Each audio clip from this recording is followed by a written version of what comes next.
मन लागो मेरो यार फकीरी में, मन लागो मेरो यार फकीरी में।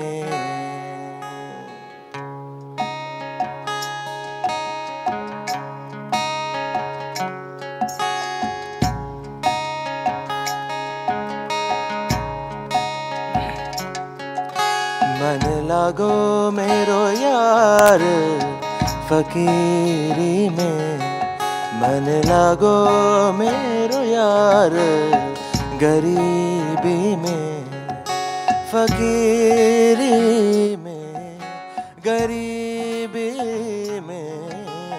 मन लागो मेरो यार फकीरी में, मन लागो मेरो यार फकीरी में।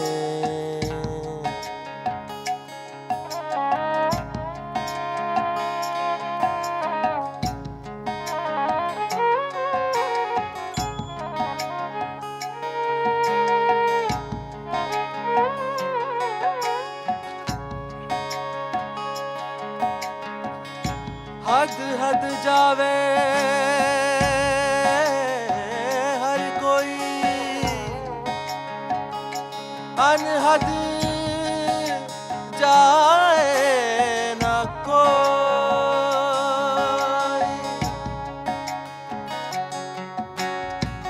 हद हद जावे हर कोई, अनहद जाए हद अनहद के बीच में रहे कबीरा को। मन लागो मेरो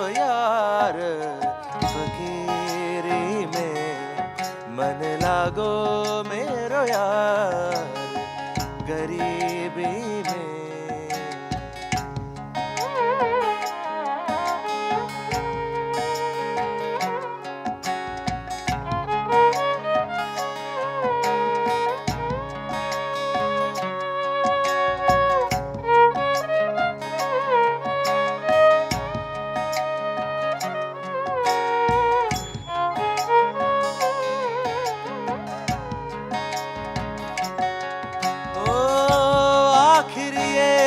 तन खाक मिलेगा, आखिर ये तन खाक मिलेगा, क्यों फिरता मगरूरी में।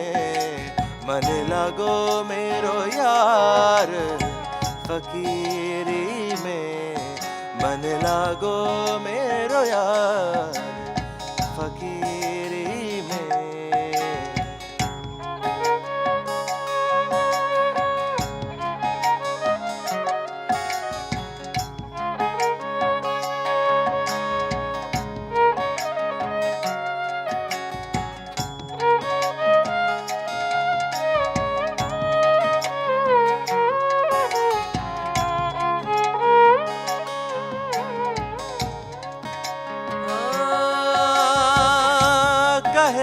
कबीरा सुनो भाई साधो,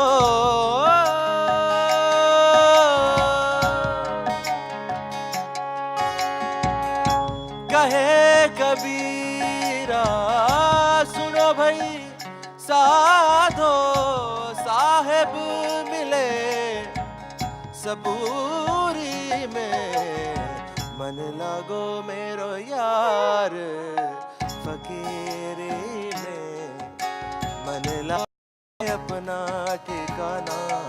आए हैं सांवरे ओ मेरे गाँव रे, मिले एक ठाव रे न जाओ सांवरे।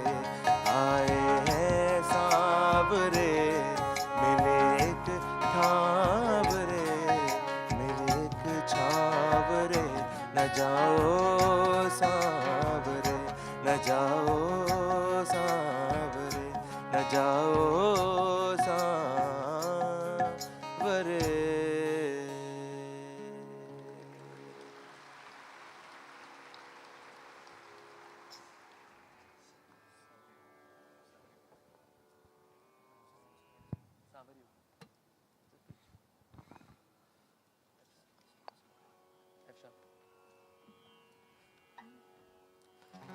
सांवरियो घटमई रे रमैयो घटमई, सांवरियो घटमई रे रमैयो घटमई। थन कटे थन कटे थन कटे थन कटे थन कटे ढूंढवा जाऊं रे सांवरियो घट में।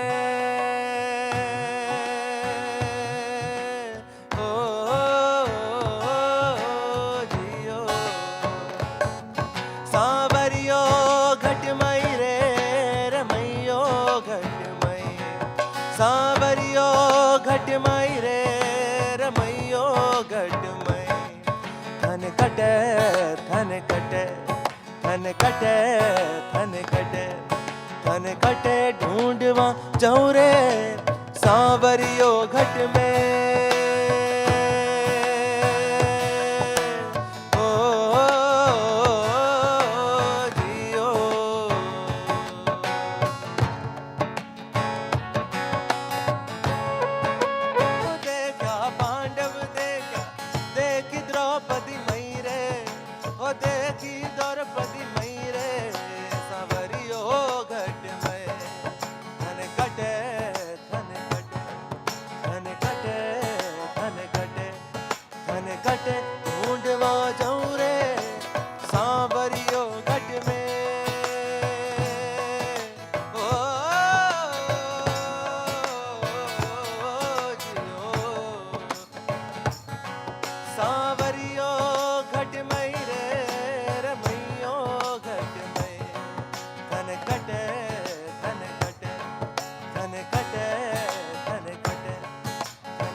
कबीरा जब पैदा हुए तो जग हंसा हम रोए, ऐसी करनी कर चलो हम हंसे जग रोए।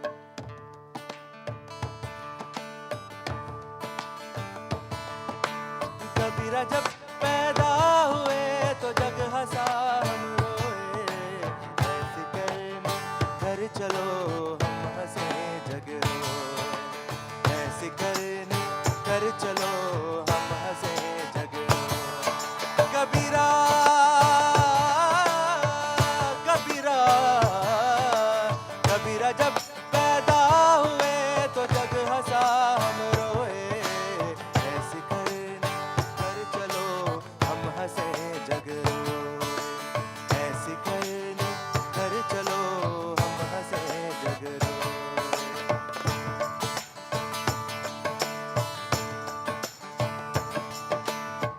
सात जन्म के सात फेर है, सांप सीढ़ी है भाई।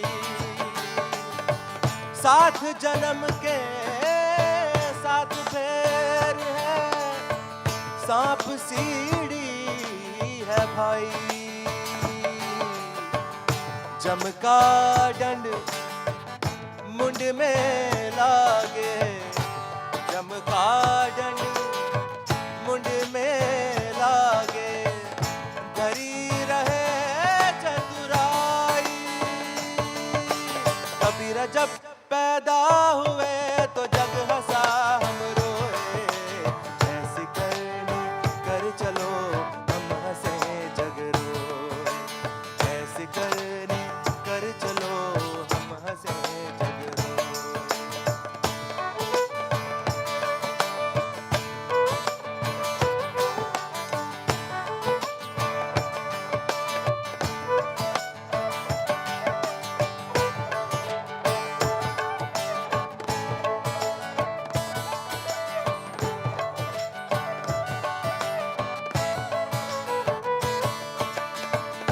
पांच तत्व के पांच पंच है, पांच व्याध जग ढोले।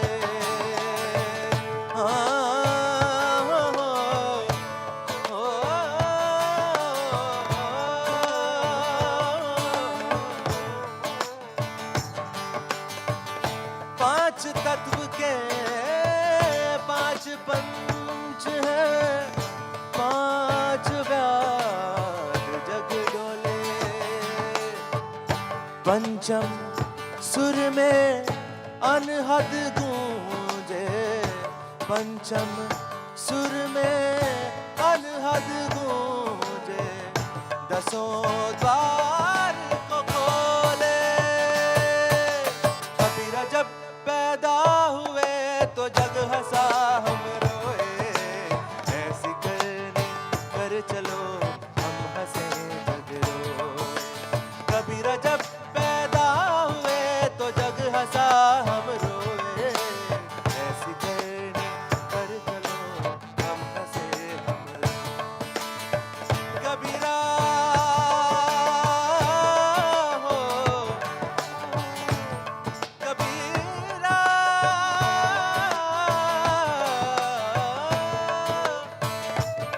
कबीरा हो कबीरा।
Good morning.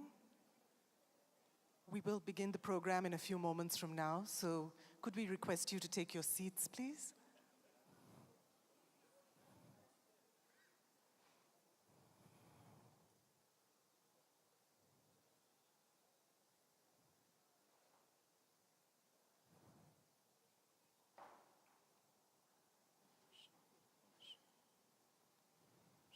We'd like to welcome all of you to what promises to be a particularly interesting edition of In Conversation with the Mystic.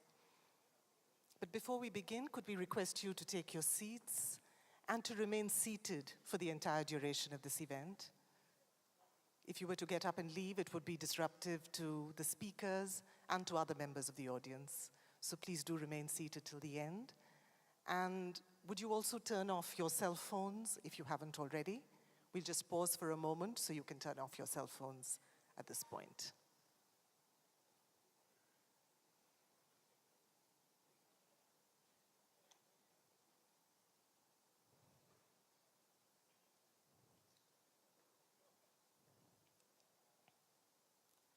In Conversation with the Mystic is a series that's devoted to dialogue. We've had people of prominence from different walks of life, from different disciplines, of different persuasions, entering into a spirited, freewheeling exchange with Sadhguru. We've had people from fields as diverse as health and sport, business and politics, education and the environment. We've had quite a gamut. But today is a session that I think we are all particularly curious about, not just because it's a conversation between a movie maker and a mystic. We've had that combination before. But because there is something particularly unlikely, and therefore perhaps initially a little disconcerting, about the thought of a delightfully, determinedly frothy Sunday 9 p.m. television talk show host in conversation with a mystic and a guru. And yet, it's perhaps for that very reason that this session will be an unusually interesting one, full of unexpected moments. And as someone who's especially enjoyed the rocking rapid-fire round of the Karan Johar show, and as someone who knows that Sadhguru is equally adept at rocking rapid-fire replies, I think we all know that this morning is going to be a distinctly entertaining one. I'd like to briefly introduce the speakers to you. Sadhguru, of course, is well known to everyone here, as he is elsewhere. A spiritual master with a difference, who represents a unique blend of the mystical and the logical. He's the recipient of the Padma Vibhushan earlier this year, and he's the best-selling author of several books, most recently, Adi Yogi, The Source of Yoga. And of course, he's the founder of Isha, an organization with human well-being as its core commitment, with over 7 million volunteers worldwide. I'd like to invite you to watch a short video on Sadhguru.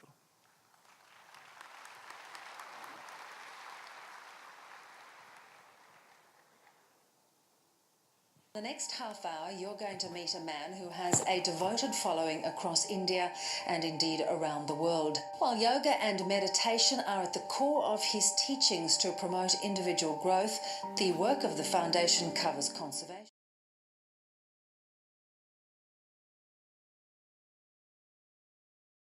In the next half hour, you're going to meet a man who has a devoted following across India and indeed around the world. While yoga and meditation are at the core of his teachings to promote individual growth, the work of the foundation covers conservation, education and health. And you'll find him astonishingly pragmatic on a range of very modern-day problems. Let's meet Sadhguru.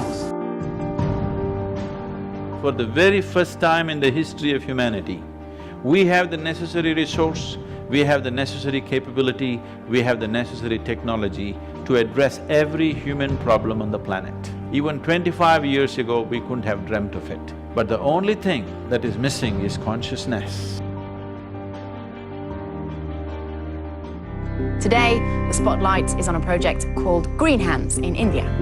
We started a mass campaign and 6 years I spent planting trees in people's heads. That's the most difficult terrain, believe me. And now in the last 6 years, we've been transplanting it, and that's happening much more easily. Action for Rural Rejuvenation is mainly aimed at rejuvenating the human spirit.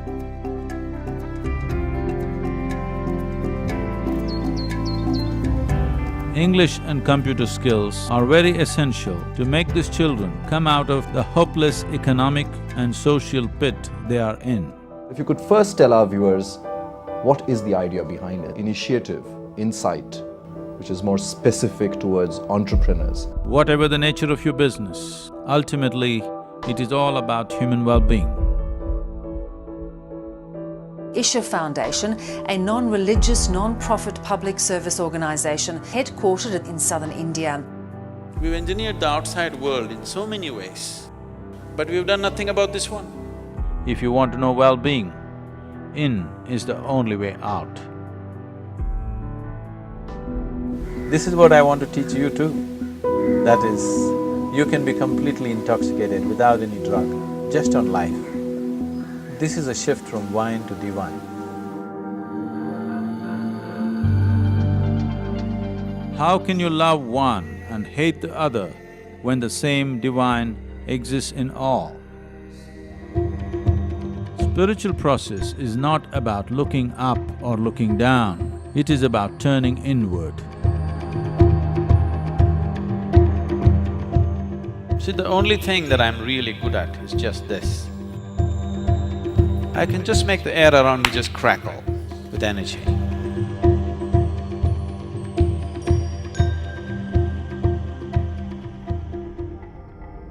Adiyogi is the source of yoga, the first yogi.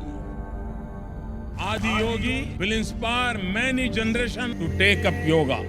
One truly remarkable thing that Sadhguru has done is, he has made yogis out of ordinary common people. If you have to describe yourself in one word, Would you consider wildlife as 2 words or 1 word?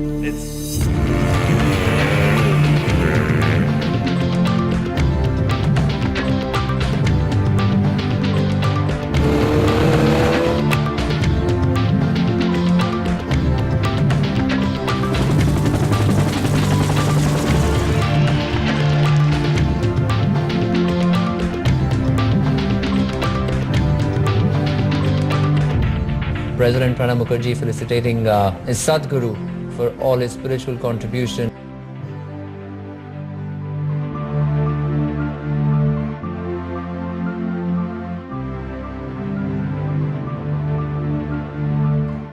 Our guest speaker for today, who is of course none other than Karan Johar.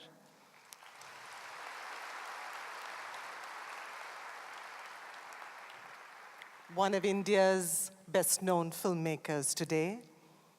Known for his versatility, he's been actively involved in production, in screenwriting, in design, and ever since his debut film, Kuch Kuch Hota Hai, he's been the maker of several iconic, well-loved films under the banner of Dharma Productions.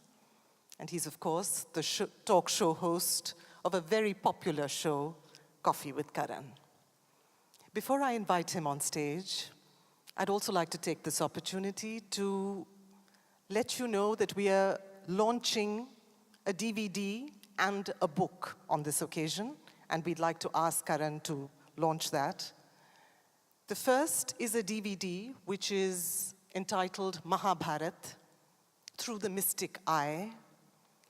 And this is a DVD based on a unique 8-day festival that was conducted at the Isha Yoga Center, guided by Sadhguru, in which participants were given the opportunity to relive the epic adventure into a glimpse into a once-in-a-lifetime event. could I invite you to watch a very short DVD on the Mahabharata? If there is a story on the planet that we can say represents this human creature or articulates what a human being is, this is it.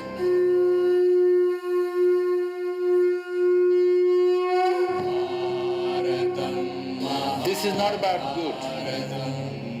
This is not about bad.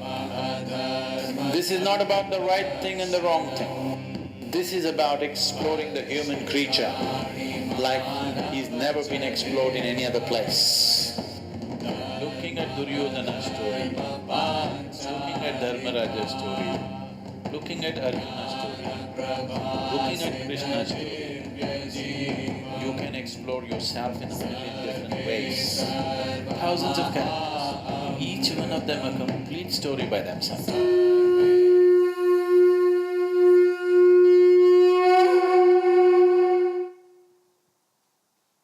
Could I welcome Karan Johar on stage to launch the DVD?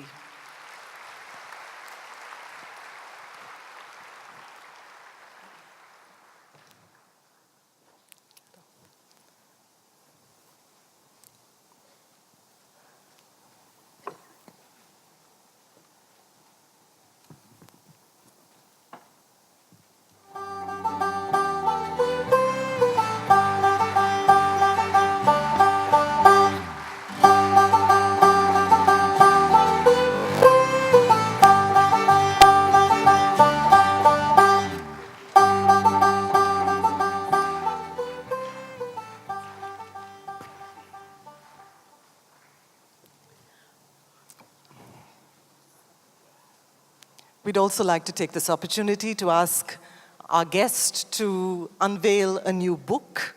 This is the Hindi version of a very popular cookbook, A Taste of Well-Being, in which Sadhguru offers a yogic take on the whole world of cuisine, particularly relevant to us in an age of crash diets and food fads. It's a book that allows you to reclaim for yourself the joy of the simple act of eating right. We'd welcome you to pick up the book on your way out. For now, I'd request Karan to launch the book.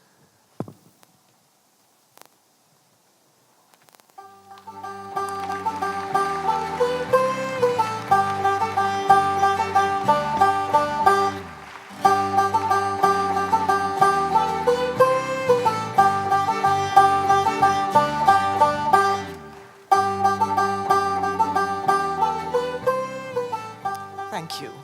And it's now time for the conversation to begin. Could I invite on stage Sadhguru?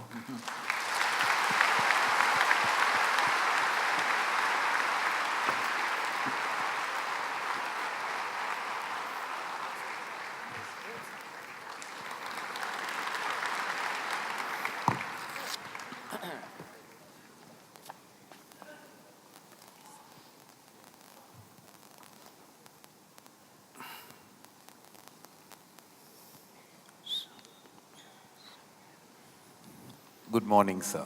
Namaskar. Two things I've never been in my life are thin and nervous. And I still haven't been able to get over the former, but the latter still very operational at this moment. It's because I don't know what to say, because I feel I've lived with you in this last week. I've done all my research, watched all your shows. See, you have done your homework, but because I'm homeless, I've done my homework. I've done a fair amount of my homework. I've watched everyone from Anupam Kher to Juhi Chawla in conversation with you, Barkha Dutt, to a very subdued Arnab Goswami as well. I do believe in your mystical power because you managed to achieve that.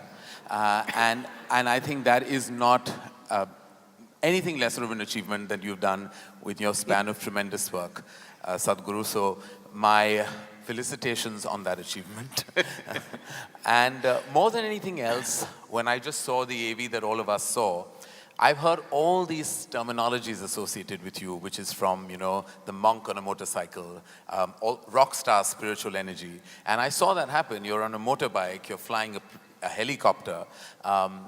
So there are so many terms, as I said, rock star spiritual energy, and I want to create my own one and say you're like almost the Santa Claus of spirituality, because you bring the energy through that chimney of life, and I think have really touched so many millions of people across the world. So we're blessed to be in your presence at this moment, and I can't wait to be in conversation, which is I'm going to start, but I just want to start by saying that this is truly an honor, so thank you.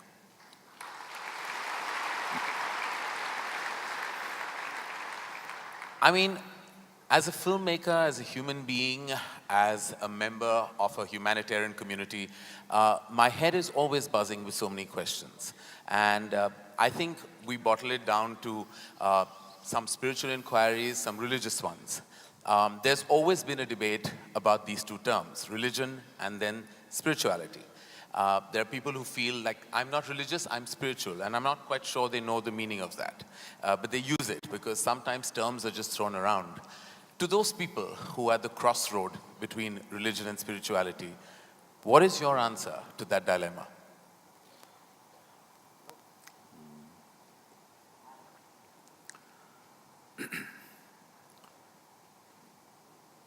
So we must understand this.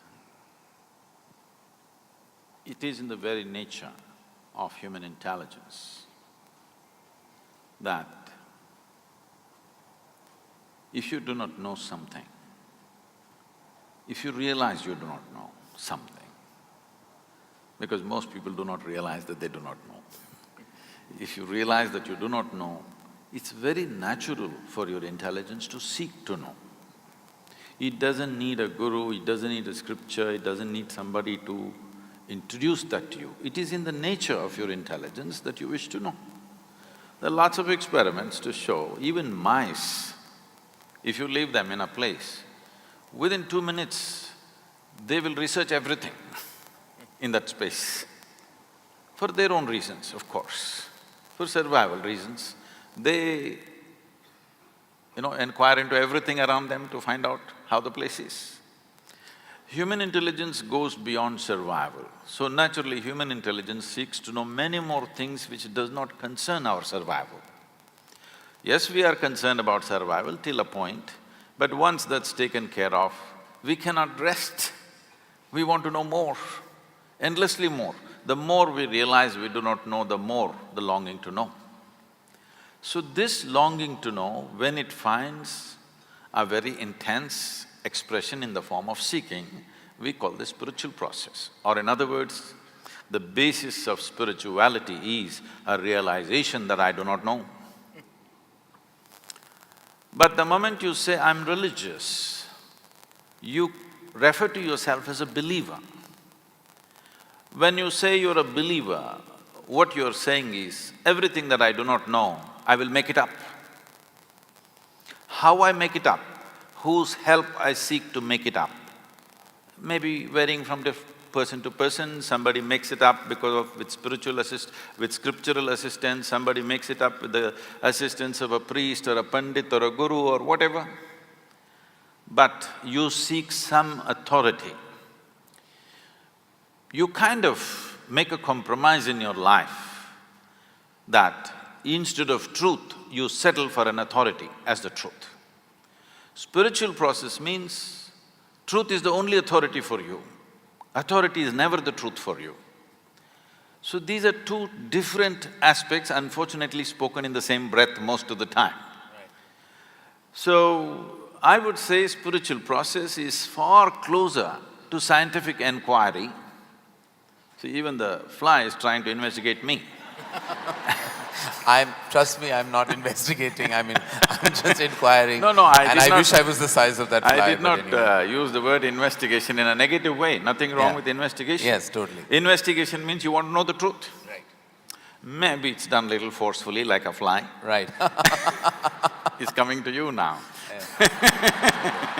That's all I get these days. No, If you get to fly, what more? Yeah, so well, you manage pretty well. I have a fear of turbulence, so flying is not really on my top three things to do in life. So, spiritual process does not demand belief, because belief and spiritual process cannot go together. Spiritual process is a constant inquiry. It is a way of sharpening your questions so that they dig deeper and deeper, not into something else but into yourself, the nature of your existence. Because the nature of human existence is such that in our experience, the only thing that you can experience is yourself. You actually believe you're experiencing many things, but you only know everything the way it happens within you. You do not know any other way. Even now if you see these people, it looks like they're there, but actually you know them or you see them only the way they projected in the firmament of our minds. There is no other way. There is no other way for you to experience this life except the way it happens within you. Now, spiritual process is a constant effort to see that the way that it happens within me is not a distorted vision, that my mirror is not a wonky mirror, it is a plain mirror, that it shows me things the way things are, it doesn't distort anything. Because of my thought, because of my emotion, because of my attachments, because of my identities, because of the philosophies and ideologies that I identify with, I can distort my mirror. Now I deprive myself of all that so that I have a plain mirror and I get to see everything just the way it is. This is spiritual process. No, well, thank you, because that's always been a continued dilemma. And I believe that the word spirituality is sometimes misused, where there's not a grave understanding of what it really is. And as you said, that the I don't know has immense power. And I think acknowledging the I don't knows of your life really means everything. And I wish people would start doing that, because according to me, sometimes delusion is the biggest disease that plagues humanity, when you're not aware of your own self. No, there are all kinds of idiots on the planet. Yeah. Yeah, we work with many of them. But we must understand this. In the very nature of who we are, it is like this. If you do something stupid today, tonight your intelligence will bother you. Why did I do this? This is the nature of human intelligence. But the moment your stupidity is either scripture endorsed or God endorsed, you can go on doing the same idiotic thing with enormous confidence. It gives you confidence without clarity. Confidence without clarity is a disastrous process. If you do not have clarity, at least you must have hesitation.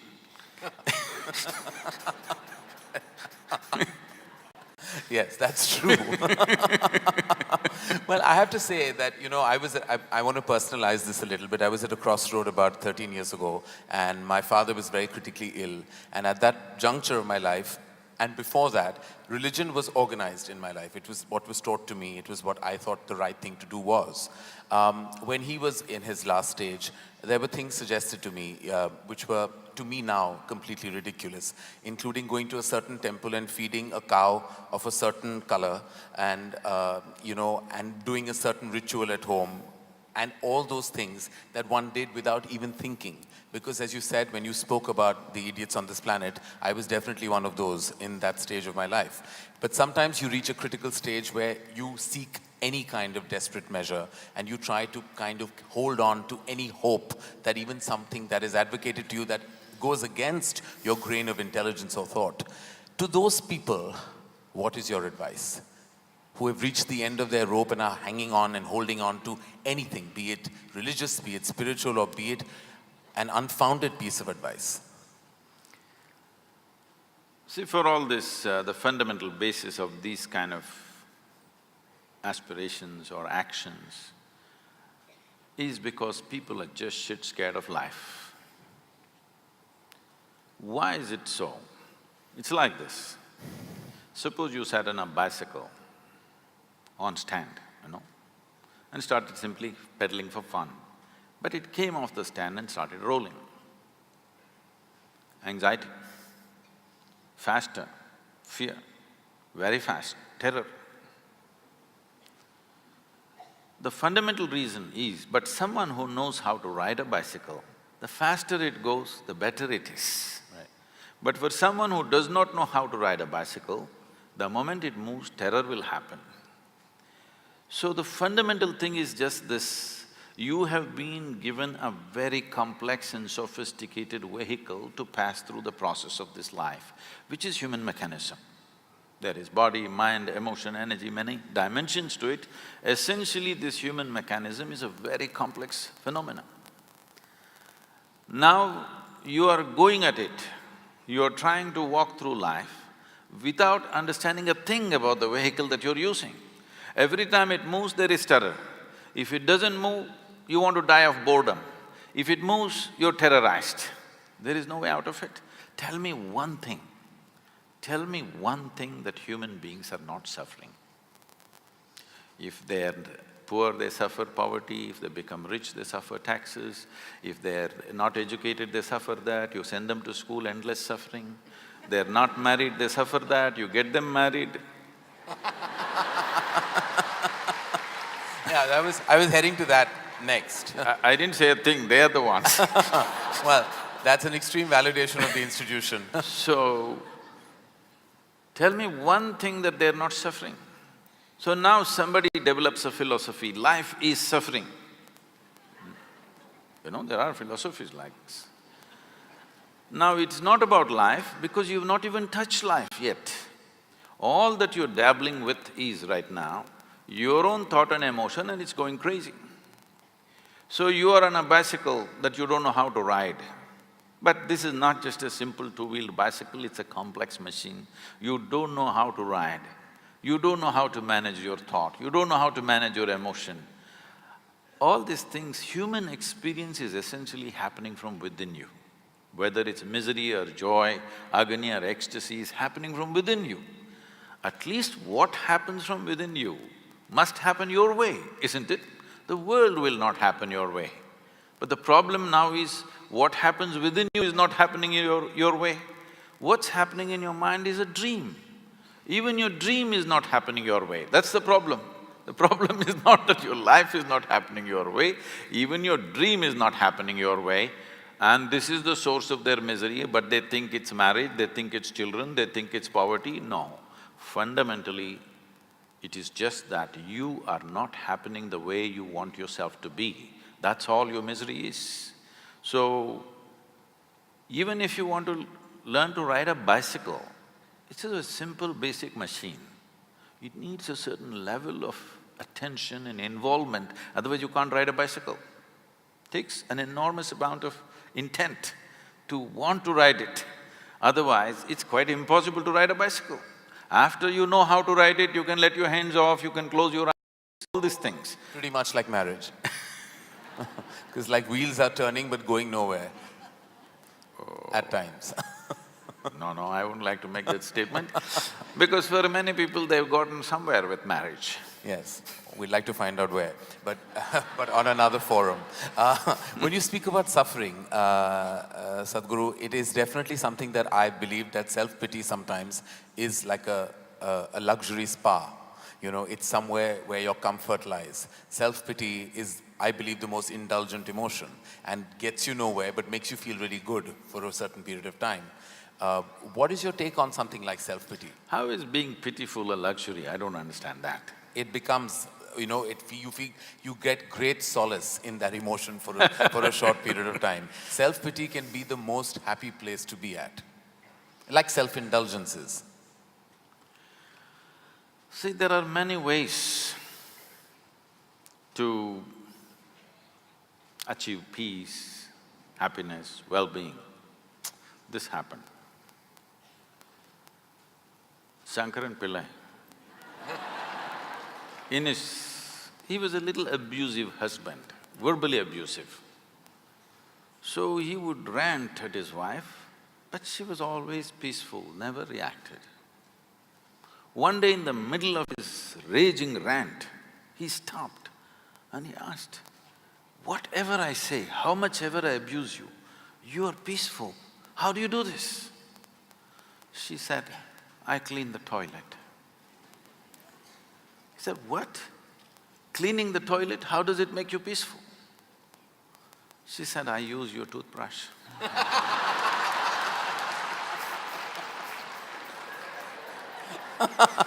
So, don't fall onto that. You're giving lots of people ideas.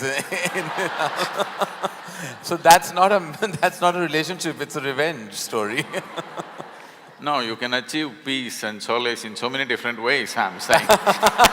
Which is what you said, to draw from within, to find your solutions. Because the most exciting line that I read was that you know, life can't touch you, can't scratch you. It can't harm you. You know, you create your own energy in your own life. You know, life, you're in this universe, you've been brought into this world, and it's in your control what you do with it. You know, life has nothing against you. What you achieve and what you do is a result of your own actions, your feelings, the pleasantness that you create within yourself. Which to me was a very moving line, because it simplified a very extensive and expansive feeling of anxiety, fear, and all the turbulence that humanity goes through on a daily basis. To me, three pillars of our existence are pretty much, you know, family, fortune, and farishta, which is what I believe a result of God, religion, everything else. When we talk about family, Sadhguru, there are few things that have always intrigued me, and I seek answers, or rather validation, from a higher energy such as yourself. It's like I've always questioned why there's an organic distance between a father and son, why there is always that angst in that relationship. And I'm sure there are many in this house that have experienced that emotion in their own homes and their own environment. Where do you think the origin of that distance came? Because every generation makes the same mistake, which means they're not learning at all.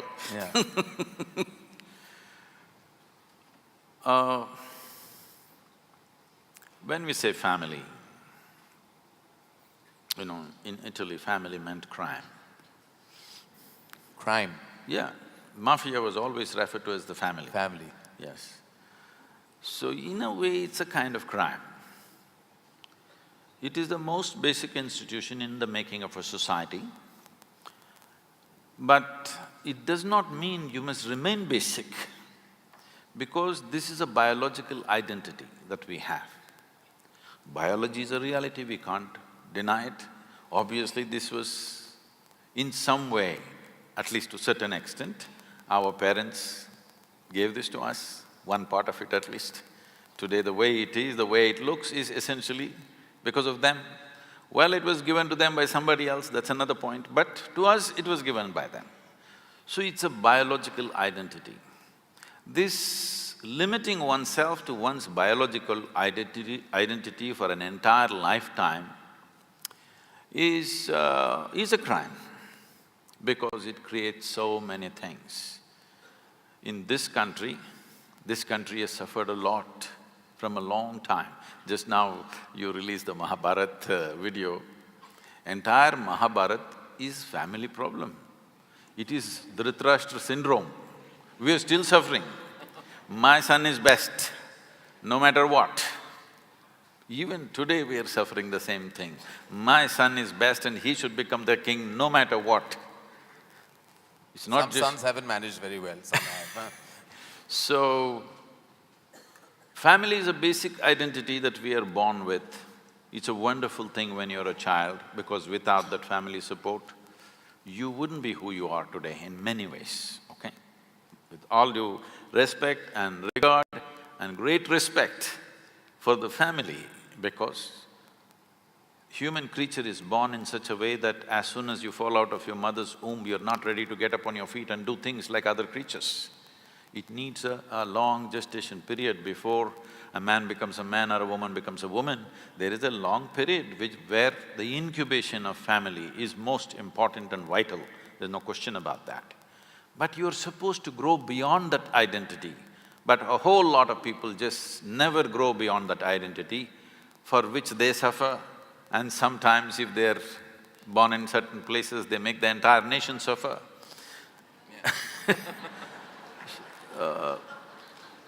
You are supposed to grow out of that. As a child, it's most vital that you're identified with the family. But as an adult, you're supposed to grow beyond your biology, because biology is the most basic identity. One has to grow beyond that. So having said that, is it necessary that every father and every son has to have some kind of angst? It is not about father and son, it is just two men being accommodated in the same home. When you were 8, 10, your father was godlike. So this problem started after you became 15, 16, when you want to be a man and there's not enough space. This big man is occupying too much space, and that man thinks this is my space and who's this?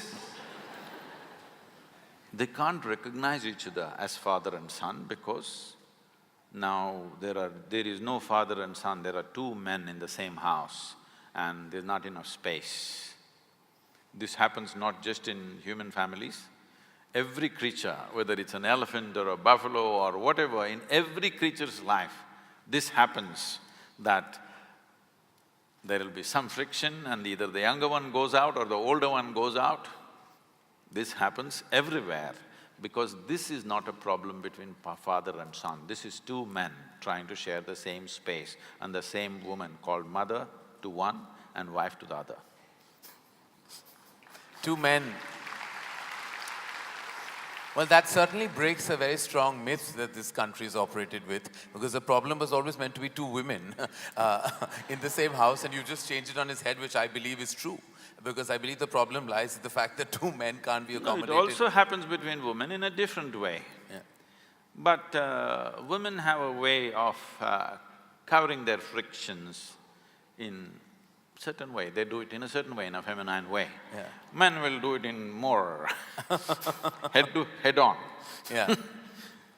Head-butting is the man's way.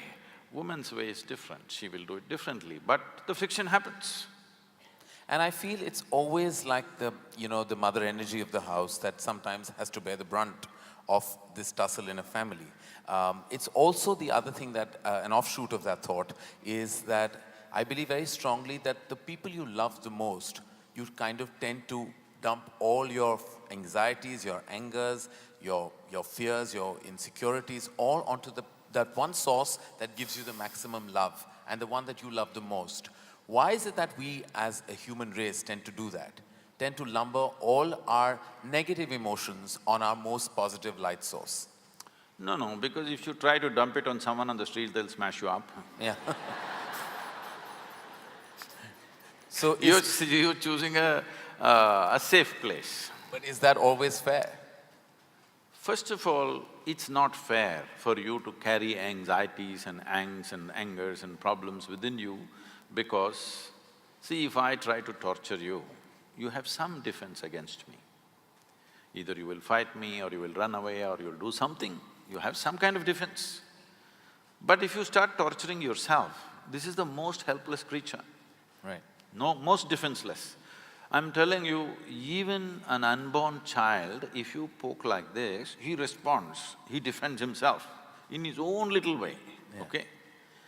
But this one is completely defenseless. When you start poking yourself, this is a completely defenseless life. So the worst kind of torture, the lowest level of mind is one who tortures himself. But they always think they are the highest level of people. I suffer for everybody. You bloody suffer anyway. If there is everybody, you will dump it on them, otherwise you'll simply suffer.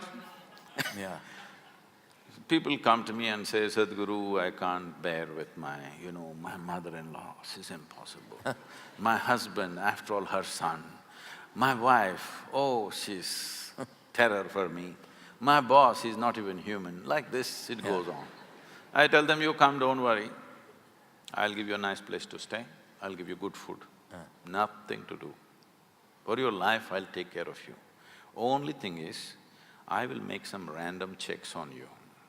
When I check, you must be joyful. If you're miserable, I don't believe in feeding misery. Right.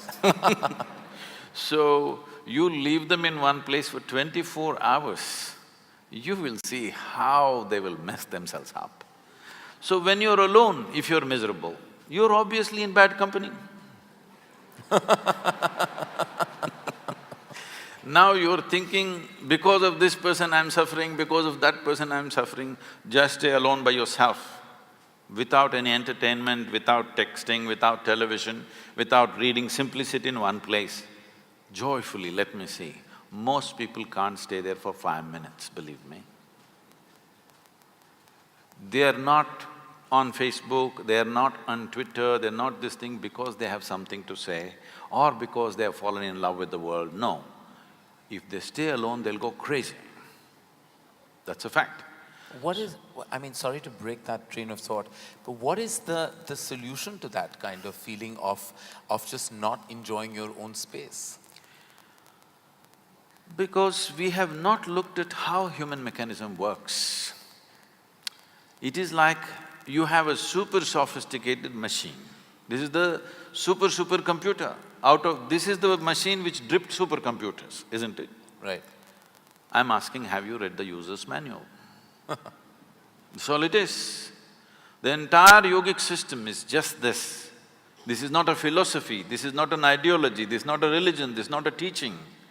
This is just the user's manual, how your body should sit, how it must breathe, how the mind should be, how the emotion should be, how the energy should be, what are the things you can do with it, how should you keep it so that this will function at its highest possible level.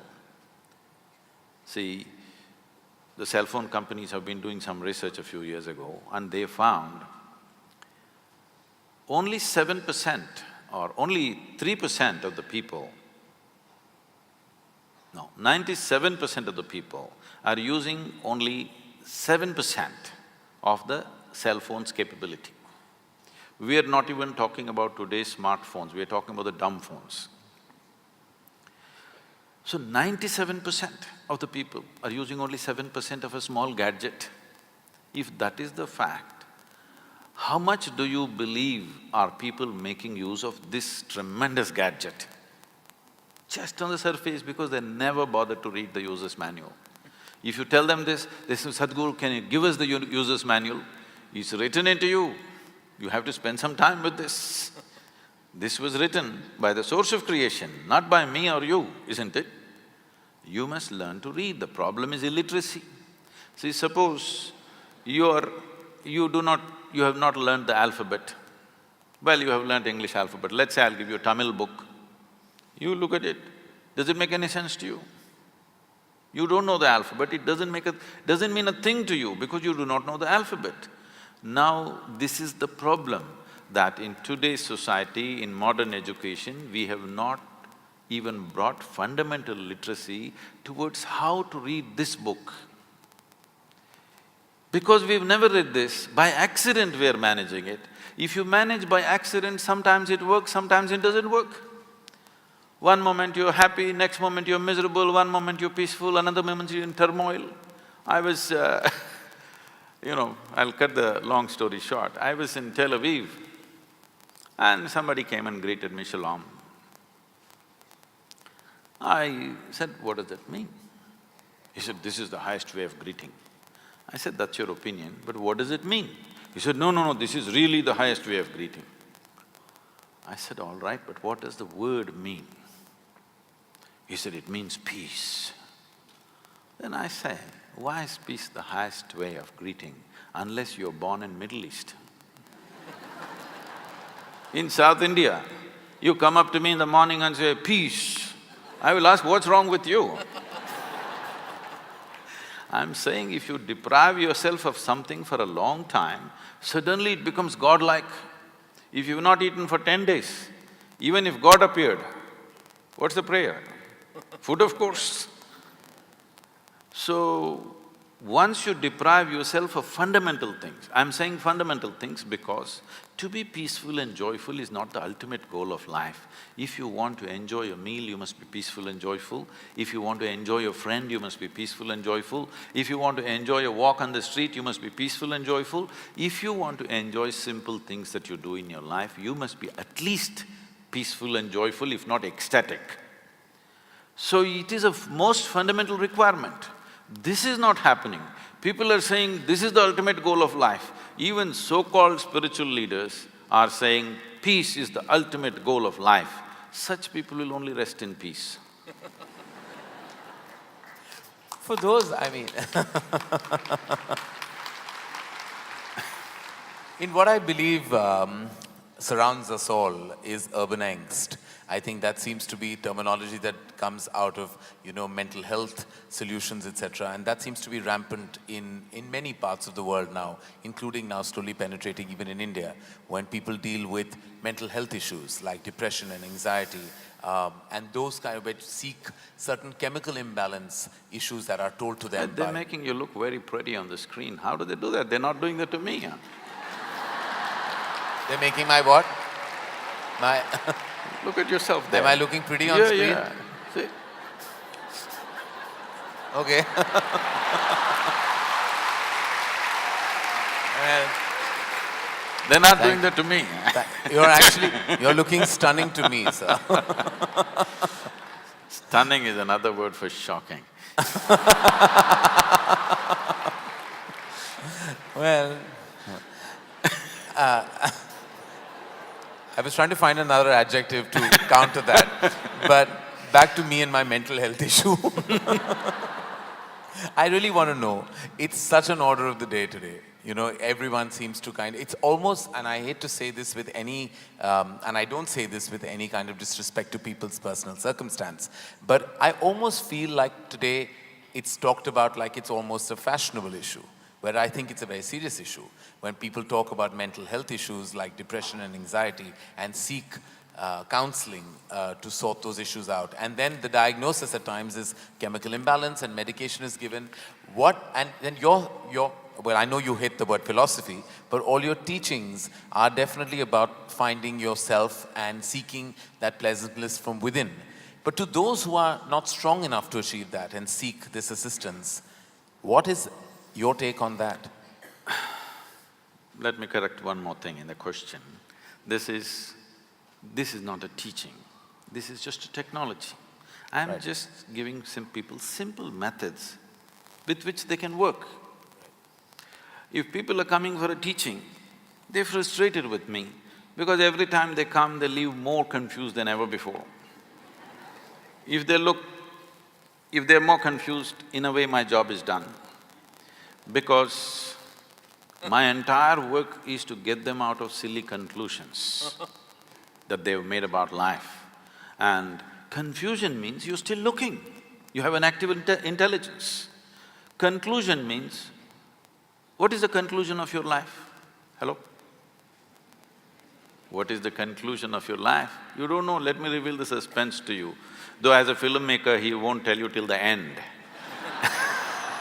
I will reveal it to you. Sometimes we don't even know what happens after that, so many of us are confused souls when we make movies. So, the conclusion of your life is you'll be dead. You think something else is going to happen to you? You'll be just dead, that's all is a conclusion. So every time you make a conclusion, in some way you die, you need to understand this.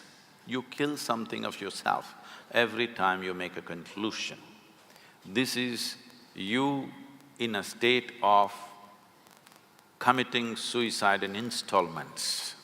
You may call this religion, you may call this philosophy, you may call this being socially whatever, but fundamentally you are committing suicide in installments. This is why when you look at a child and yourself, you are less alive than a child. As you grow up, should you become more alive or less alive? Unfortunately, most adults are less alive than children, isn't it? You must be more alive, but unfortunately you're less alive. Maybe your physical agility will go down with age, but your aliveness need not go down. Aliveness is going down because you're continuously making conclusions and conclusions and conclusions. As you conclude, you become less and less alive. There is that famous parable, which is all over the place, about Adam and Eve. It seems God told them, it's a dumb couple. Kind of, yeah. Look at what we had to suffer as a result of them. No, not because of that, because they didn't know what to do with each other.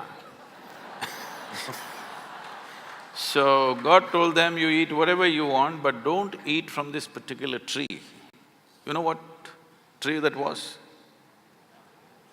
No, apple means in Old English just a fruit. What knowledge? Your parents tell you, you must eat the fruit of knowledge. Your teachers insist that you must eat the fruit of knowledge. Everybody in the society always trying to shove knowledge down your throat.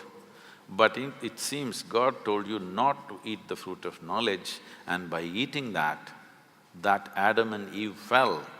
It is not about that Adam and that Eve, it's about every Adam and every Eve. The moment you eat the fruit of knowledge, you fall, because your idea of a knowledge is the conclusions that you make about everything in the universe. So this mental illness, which is becoming pandemic, they're telling me, I don't know how far the statistics are right, they're telling me over 40 people, particularly women in America, over 40 years of age, nearly 52% of them are on some kind of antidepressants. 52% is not a joke. 52% is not a joke. It means entire humanity is becoming sick. We must look at it why. Fundamentally, because you are banking on a few things for a long time for your mental stability and emotional stability, all these things are taken away. One thing is, as you mentioned, the crime that we call as family. It gave us the support. No matter what happened, there was somebody always for you. Others are with you when you do the right things. If you do the wrong thing, they'll distance themselves. There was one bunch of people who was like for the circus that you do, they were the net. Whichever way you fall, there's somebody to hold you for some moments. But that net is gone. Now when you fall, you fall. Because of that, people are cracking up. So if you want to remove… You see, in this culture, there was a time in the tradition where 30% of India's population were monks. That means consciously they went beyond family. Consciously they chose to live without family, to live without support, to live without a home. Homelessness not out of deprivation, but by choice. Nobody ever had a depression because they transcended the need for the net. You learnt your trapeze bar act really well. Now you can do it without the net. You are not good at it, you better have a net, isn't it? Otherwise your head will crack. Right now that's all that's happening. The traditional support system that we had, we're taking it off. When we talked about religion, with all due respect, we must acknowledge this. Today people are trying to go to psychiatrists. India doesn't have enough psychiatrists for 1 billion people, believe me. No country has. And above all, they're very inefficient because they can take only one client at a time and they need a lot of furniture like this. It's very inefficient. Religion handled human psychological balance effortlessly. God is with you, don't worry. It settled a whole lot of people. Do not underestimate the value of that. It is very inexpensive mass psychiatry where people… No, I'm not… this is not a joke. When you're mentally ill, it's not a joke. It's the most painful thing. If you get physical ailments, you will get everybody's compassion. When you get mental ailment, you'll get laughter, unfortunately, because you don't know when somebody is sick and when somebody is being stupid. You can't make out. This is the biggest problem for those families who have somebody in the family who's mentally disturbed. You don't know when they're making it up, when they're really suffering, you can't make out. There is no perfect way. There is no science anywhere to tell you exactly when, because human beings can make up every kind of thing. You're an actor, you know. I don't know, you're an actor or… I do most things, yeah. Okay. I mean, we act even in our day-to-day existence, all of us. No, that is fine, but are you actor, just director? No, I tried, I failed. Okay. So, all right, you're a bad actor. Yeah. But I'm an actor nonetheless. But at least you make other people act. Yes. So, in a cinema or a drama, you can act something and make it really real to a point where these 10,000 people will sit and experience like it's real. So, when a mentally ill person is in your home, you don't know whether he's acting it up or it's real. Sometimes it's real, sometimes he's playing with it. You can't make out. You don't know when to be compassionate, when to be hard on him. This is the biggest problem. For people who have mentally ill people within their homes, this is the huge problem because there is no perfect way of making a judgment. And it is not joke. See, human sanity is a very fragile thing.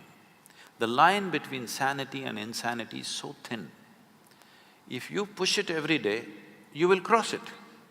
See, when you get angry, what do you say? What's the expression? I'm mad with you, or I'm mad right now. So you're enjoying that little bit of madness. You crossed the line and it felt like it's some kind of a freedom and power. But one day when you cannot cross back, that is when suffering begins. And suffering means, it's not like physical pain, it's immense suffering. I've been around people who've been mentally ill, trying to help them. It is… nobody should have it, but unfortunately it's becoming an epidemic in the world that mental illnesses are growing like never before because all the supports they had, we are pulling it out without replacing it. If people become so conscious and so capable within themselves, you pull all the supports, everything will be fine. But without giving that competence, you just pull the supports, people will crack. In the Western societies, it's happening large scale. We are not going to be far behind, especially the urban societies in India. Will move in this direction because once again, in many ways, urban India is more West than West. There are more people in denims here than in America. Well, no, thank you for that, because I know it is definitely a crisis that plagues us, and some, as I said, seek help. Some who I helped, I mean, I'm happy for them, and I'm sure grateful for resources that are available. And those that find pleasantness within themselves, I think that truly is a glorious solution to their issues. So when we say pleasantness, human pleasantness can be looked at in many different ways. One simple way of looking at it, because medical science is looking at it that way, I don't see it that way, but that's a consequence for me, is every human experience has a chemical basis to it. What you call as peace, joy, love, turmoil, tranquility, agony, ecstasy, everything has a chemical balance, chemical basis to it. Even health and ill health has a chemical basis to it. Today, entire pharmacology is just about trying to manage your health by using chemicals. It's today or a doctor's job or a physician's job is… it's an orchestra of chemistry that he's trying to manage. Put this pill, something more happened, put that pill, then something less happened, then do this, do that. Trying to manage the orchestra of chemistry because this is the most complex chemical factory on the planet. Right.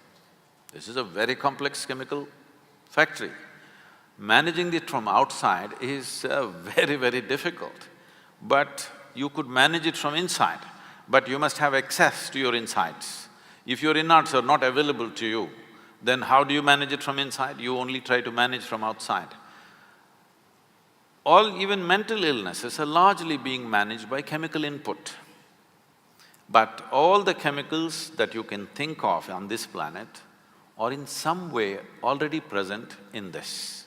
Whether you are seeking medically prescribed drugs or you're going for the backstreet drugs, whatever you're going, essentially you're trying to bring pleasantness within yourself. Right. Because health means one level of pleasantness.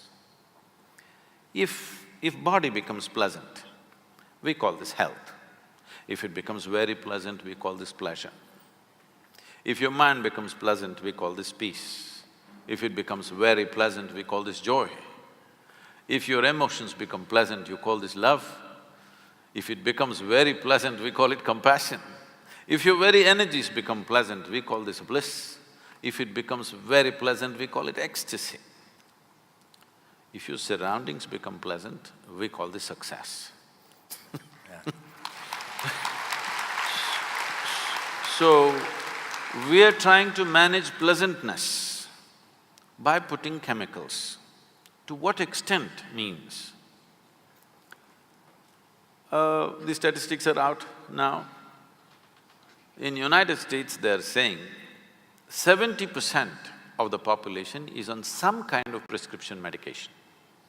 the most affluent country, where there is an enormous choice of nourishment and lifestyles, here 70% are on prescription medication.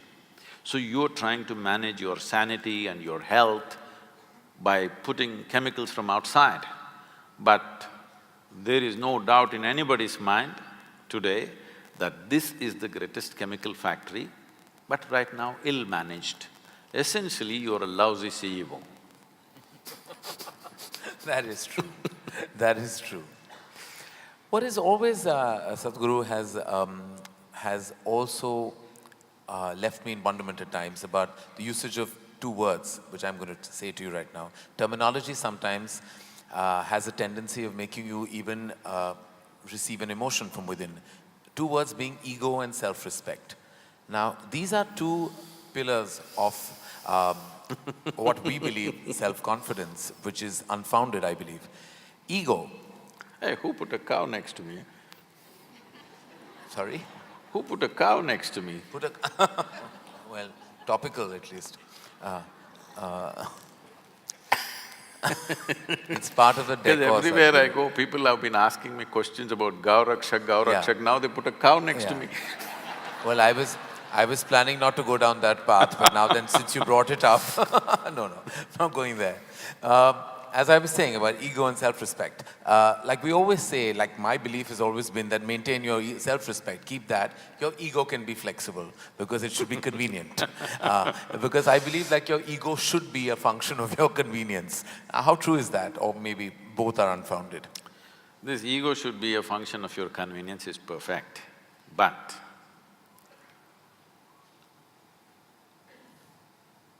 nobody knows where ego is within themselves. Do you know? No. Nobody knows. It arises at will, I think. No. Ego is a fall guy. When you do the good things, of course it's you who did it. When you do nasty things, oh, it was my ego. He's a fall guy. He comes up whenever something goes wrong. Whenever you're seen in a bad light, it was my ego, it's not me. So, people have created a whole lot of jargon like this, my ego, myself, my consciousness, my superconsciousness, many things. First, everybody must decide, within this body of yours, how many people are residing, you must tell me. If there is anything more than one, it means either you are schizophrenic or you're possessed. You need either a psychiatrist or an exorcist. So, you are an individual. An individual means not further indivisible. This is why you're an individual. That means there is only one. This is the healthiest state to be, that you understand there's only you here, nobody else but you. If you realize this, then you will function completely differently. But you start playing this game, whenever you are in difficulty, you say it was my ego, whenever something else happens, you say it's myself, another time you say my lower self, higher self, all kinds of stuff. Many identities within you. See, this is the nature of a criminal, alias, you know?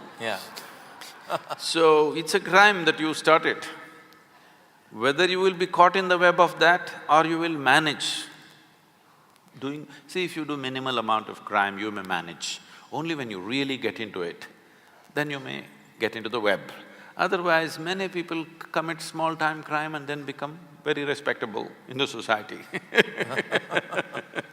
So, if you do little crime of ego business, self-business, all this and then become normal, you're okay. But if you play too much, you will become mentally ill. Because if there is more than one in this, you will become sick. There you are an individual, you are just one. Now it's very easy to transform this. You can't transform a crowd of people. Right. You can only transform individual people. And if you take away this fall guy, one fundamental thing you have to do with yourself is to see that no matter what happens in my life, if pleasant things happen, unpleasant things happen, whether I'm joyful or miserable, I'm successful or a failure, you know it's just you and you alone.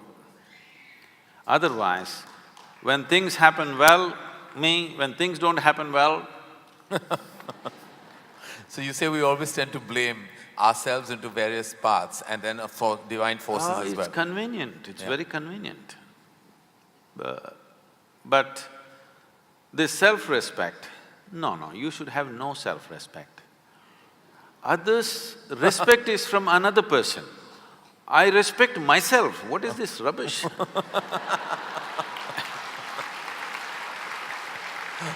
Somebody else respects you because they see some value to you, it's nice. Yeah. But I respect myself, what is this? It's gone further in the West and people say, I love myself. See, to respect, to love, the very word they're using is, there must be two. You can love somebody, somebody can love you, you can respect somebody, somebody can respect you. But I love myself, I respect myself, this terminology is this terminology of the insane. But it's becoming popular because the numbers are growing. By the hour. I don't say by the hour, then we will be blamed. By the day. By the day, okay. We get that, we sign, seal and deliver that. Is there a ceiling to extremity, to extreme emotion, like love? When you love something, is there a time that you have to stop? Is there any such thing as stopping the extent of your extreme emotion? And I feel that about even the negative emotions. When you love someone, how do you really stop the extent of it? I would say, please, I want you to listen to this carefully because you will immediately tweet, Sadhguru said this.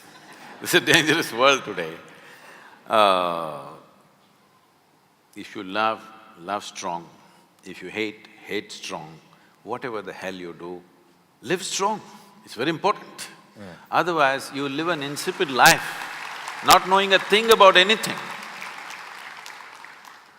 When Adiyogi gave the yogic principles, he said, anything in your life, it doesn't matter what. I've been telling people, they're not grasping it, they think, because too much this, what to say, flowery teachings have gone into people, they're not looking at what works and what doesn't work, they want something pretty. I'm not interested in what's pretty and not pretty. Whether it works or not is the only thing. Ultimately, what works is very fantastic. Right. So, even if it's anger, not necessarily love or compassion, even if it is anger, just stay on it for 24 hours. Anybody, I'm saying, just try this by yourself. 24 hours, stay intensely angry, let me see. Believe me, at the end of 24 hours or well before that, you will be enlightened. But you will see you are not capable of being angry because to stay intensely angry, you need enormous energy. It burns you up. Try one day, 24 hours, stay angry. You are irritated, that you can manage for the rest of your life. Stay angry, really super angry for 24 hours, let me see. You can't manage more than 3 minutes, believe me. You will feel drained out because it takes enormous energy. There are yogis who live like this. They are simply angry all the time. All the time, not about anybody or anything, simply angry, just like that. It works wonderfully, it works much better and quicker than love.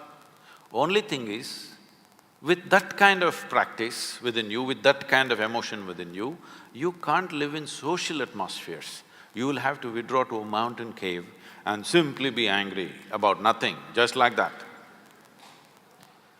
If you want to live in social atmospheres, you need to be in a pleasant state of emotion, otherwise you will get into constant mess. So should I stop myself somewhere? What you're asking is, should I be constipated about my love? At least in love, know some sense of abandon, that there is no brakes on it. I would say on everything in your life, in your car you must pull out all the pedals, only throttle should be there. Yes, In your life, there should be only throttle because break will happen when you die. It's not for you to break every day.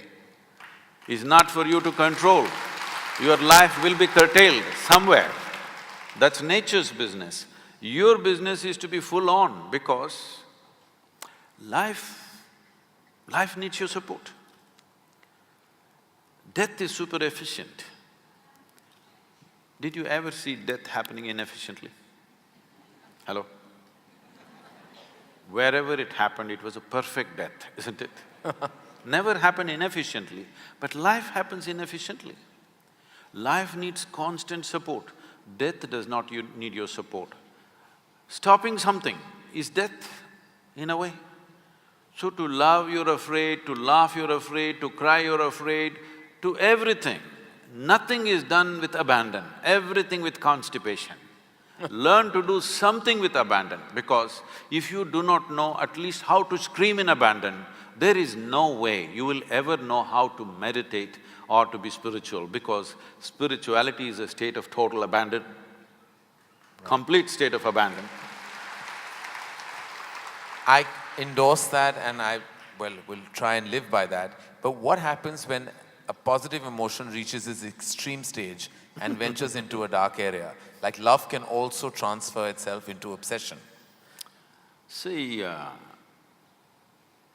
you are referring to… See, it's like this. Suppose you don't have legs, and if I say, come, dance, you say, no, I cannot even walk without my crutch. So I cannot walk without my crutch, or I cannot live without you, are not different. This is a very dangerous territory I'm entering. But it is a fact, I cannot walk without a crutch or I cannot live without you is the same thing. Because you're misunderstanding your dependence and a certain relationship that you hold with somebody as love. Let's look at this thing of what is love. See, it's a certain blossoming within you. Now, who are you in your life? Who are you using as the manure? Filth. See, this flower is fragrant not because somebody sprayed perfume to the roots. It is fragrant because somebody put filth to the roots, isn't it? So now, you found a little flower within you of love. Who is your manure? Who is your filth? Now this is a dangerous territory for me to enter, with you also. But this is exactly what we are doing. Now the question is just this, whatever is the most pleasant emotion within you, are you capable of bringing it on by yourself? Or are you in a dilapidated condition of technology that you are a push-start machine, that somebody has to push you, otherwise you cannot be. Your joy, your love, your peace, your ecstasy must be your making, isn't it? Right. So now your love will become about sharing your joy, not squeezing joy out of somebody. Right now, most people's joy, most people's idea of a love affair is more like a mutual benefit scheme. You give me this, I'll give you that. You can't live without me, I can't live without you. They will make sure that the other person also becomes invalid and cannot live without me. Yes, this is a very huge problem in the human societies. Love is not happening as a flowering. It is something that we are trying to suck out of somebody. Love is not about somebody. I want you to know this. Maybe because you're a film personality, maybe you said you're not an actor, but there are many actors who are loved by people. People are drooling with ecstasy, simply looking at them. But the problem is they've never seen them. They've only seen that play of light and sound. They've never seen them, but they love them. So what I'm saying is, you're capable of loving somebody, that person may not exist, he may be animated, but you still love and you're experiencing all the fruits of love. I'm saying love is something that you do within yourself and blame it on somebody. You can do it by yourself. For a long time in this country, it's been there. There have been Mirabais and Tukarams and others, they taught you don't have to love and to be in an extreme state of love, you don't need anybody. You can simply do it by yourself, and not just in emotion. Even physical ecstasies happen to them simply because they are in a great love affair with someone who is not even here, all right? So, it is something that you do within yourself. Right now you're in love with somebody here, that somebody may not even know that you love them, but you can experience this, isn't it? You don't need the support from the other person. This is an experience that's happening within you. Love is within you. If you wish, it is not that it's sitting within you, there is no such thing. You are capable of variety of emotions. If you want, you can make it a very sweet emotion. If you're in a very sweet state of emotion, people say, oh, he's very loving. You may not be loving in the real context of how they understand, but you're in a pleasant state of emotion, so naturally you do pleasant things, so people think you love them. So make love an island, not a country. No, no. Make love the universe, not an island. Because right now, when you say, I love you, this particular person, you only, when I look at these people, I look at them like this one person, this is an island love. It is too discriminatory. This one face in this 10,000 faces I love, rest. Depressing looking at them. This is a very island love.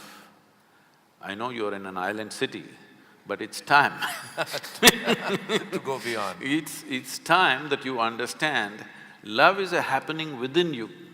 Maybe somebody stimulated this, you're grateful to them that they ignited this within you, but love affair is yours, isn't it? It's an inner experience that's happening to you.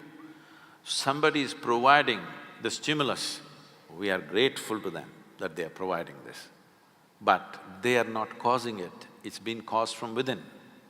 And once you understand this, why wouldn't you be walking on the street lovingly? Why won't you look at a tree lovingly? Why won't you look at a buffalo lovingly? Why won't you look at the cloud lovingly? Because it is not something that'll get over. Should I control it? Why? Will it get over? There's no such danger. It doesn't get over. In fact, almost everything that you experience, the more you exercise it, the more it's available to you. Whether it's your love or joy or hate or anger, the more you exercise it, the more it's available to you. Because it's after all your making. Right. It's entirely your making. So when it's your making, why don't you enjoy it every moment of your life? Somebody is there, nobody is there, what is the problem? Well, that brings me to, I think, I believe, the mother of a virus that plagues a large part of humanity is expectation. I have a simple theory that I try to expect less because then I feel I'll be disappointed less. And I feel to curtail your expectation is possibly the toughest thing to do because we constantly expect from relationships, from the work we do. You're just talking to the wrong guy about this expectation.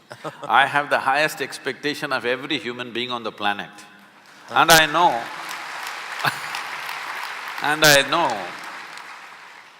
they will disappoint me. I will die disappointed, but joyfully disappointed.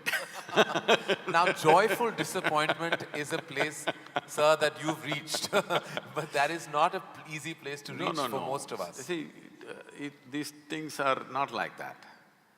To be joyful or miserable is essentially your choice. It's a choice that you're making within yourself. Maybe it's an unconscious choice. Anything that you do unconsciously, right now unconsciously my hand can fly. But what I can do unconsciously, I can do the same thing definitely consciously also, isn't it? This is the fundamental difference between being human and every other creature. We are not doing anything different from what they're doing. We're doing the same things, but we do it little more consciously. Suddenly it's a different affair altogether. Same things, we eat, they sleep, we sleep, they reproduce, we reproduce, they die, we die. Only thing is, we are doing it little more consciously. Suddenly it looks like another world by itself. We think we are above them, only because we can do the same silly little things little more consciously. So, if I can move my hand unconsciously, I can also move it consciously. If I can become joyful unconsciously, I can also become joyful consciously. If I am joyful because of my choice, suppose disappointments are thrown at me, I will be joyfully disappointed. And my expectations of people are very, very high.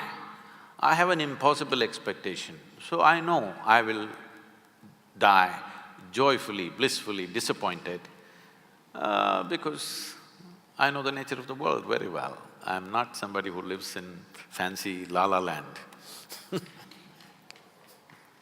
So, abundant love and no curtail on expectation.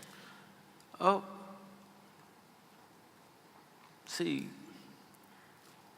love is not a quantity, it's a quality. It is not that if you do certain amount of things you're loving, there's no such thing. You can sit here, eyes closed, not look at anybody and still be loving because it's essentially pleasantness of your emotion. How pleasant?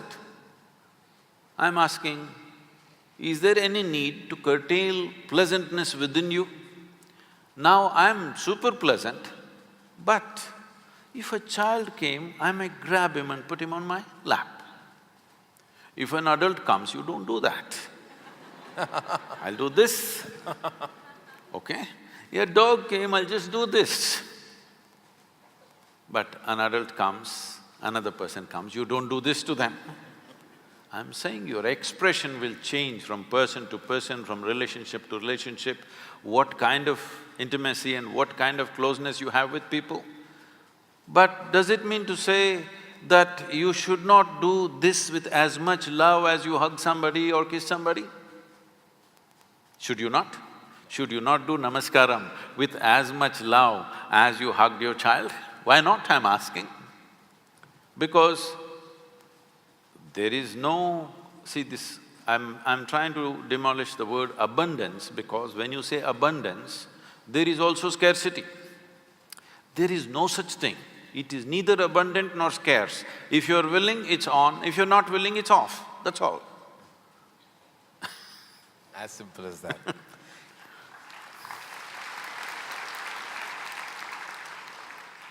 Fundamentally, there is always a need for so many things, even when in your process, your professional process, or where you garner wealth or income and you keep going, there's a need to constantly get more, than what you have.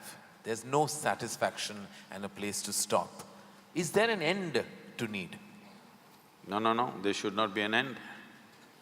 It is just that now that you're asking this question, in some way you have realized that at every point of your life you thought, this is it, if this one thing happens, I'm fulfilled. But the very next day you realize this is not it, there's one more thing and one more thing, and you know that after 10 years still the same state will continue. So this means you're ready for yoga. This means you have understood that your longing is not for more, your longing is for all. Your longing to expand is not just for more, it is for all. Or in other words, your longing is in some way for infinite expansion. If you handle your infinite expansion unconsciously, and if it finds a very basic physical expression, we call this sexuality. What you're trying to do is, something that is not you, with physical contact, you're trying to make it a part of yourself. You know it doesn't work. If you try emotionally, we call this love. Emotionally, you're trying to include something which is not you as a part of yourself. This is your love affair. If you do it mentally, this gets labeled as greed, ambition, conquest, or simply shopping. If you do it consciously, then we call this yoga. Yoga means union. you're longing to expand infinitely, but because of little constipation in the head, you are going in installments. Can you go in installments and become infinite, I'm asking? Is it possible? Can you count 1, 2, 3, 4 and one day say infinity? No, you will only become endless counting. So your longing is not for this much or that much, your longing is for everything. If you want everything, you must understand that you cannot do that physically. It can only happen in a dimension beyond physical, because physicality exists only because of defined boundaries. But there is something within you which doesn't like this boundary, which wants to stretch the boundary, stretch the boundary, stretch the boundary. You're looking for boundlessness, but you're not courageous enough or conscious enough to admit this. You want to go in installments. No, what you're looking is for boundlessness.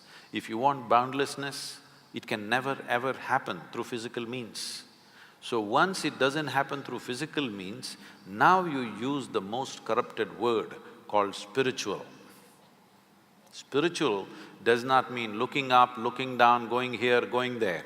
It simply means your experience of life transcended the limitations of being just physical, because everything that's physical about you is an acquired quantity, isn't it? This is just a piece of this planet. What is up here is just a heap of impressions that you've gathered. So what you have acquired can be yours, can never be you. So this longing to have more money, more property, more pleasure, more something is not about those things. You are trying to find a dimension beyond physical nature, but because of constipation, it's not happening. Well, I'm gonna take the liberty, Sadhguru, to do what I normally do on my television show, which is a rapid fire round. Normally the end of this round… When I was young, I watched a lot of, Wild West movies. Right. So when you fire, I also fire, all right? No, but no, I promise you, this is not that kind of… You're not in my line of fire at all. I will not take the liberty of being that person. These are just quick questions which when I ask for one word, you have to stick to that. Because sometimes you have a tendency of not exactly answering the question asked. But you give such a profound and prolific retort back that it makes you very satiated. But in this case, my only request is that if it's one word, then it's just one word. Okay. And the end of this, normally, you get a hamper, but in the absence of a hamper here, you already have something, right? Yes. So, or this beautiful bouquet that is right next to you. But so there's no hamper, but you will get my utmost gratitude. Thank you.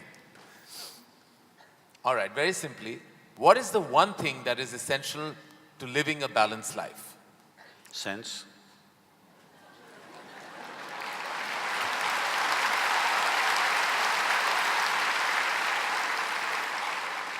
What is the one thing we must absolutely do away with in order to lead a balanced life? Senselessness. Yes.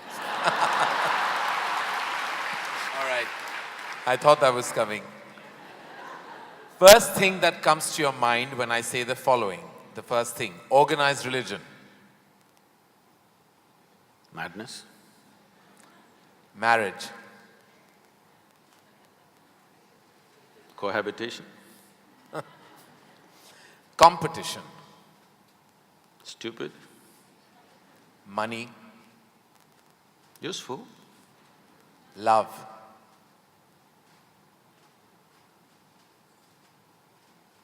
Can I say a sentence? Yes. I will allow that. Most beautiful, but unfortunately crippling for most people. If I can little elaborate that, see, if something unpleasant cripples you, something nasty cripples you, it's acceptable. When something beautiful cripples you, it's a true disaster.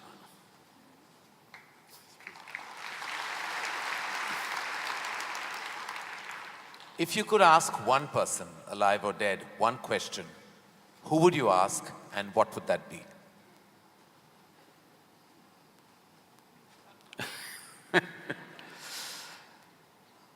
I really sorted out all my questions because I did not spend time educating myself or doing anything. I spent my entire life sorting out every damn question I had. I've kind of run out of questions. And you certainly have not run out of any answers, and you never will. Best advice you have ever received? Nothing. Never? No. I never sought, nor did I receive. I made myself in such a way I'm incapable either of seeking advice or giving advice.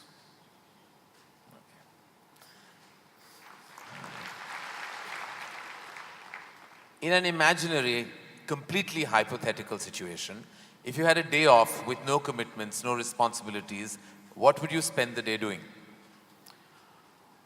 Oh, there are a lot of things. This can't be one word. No, it's not one word. See,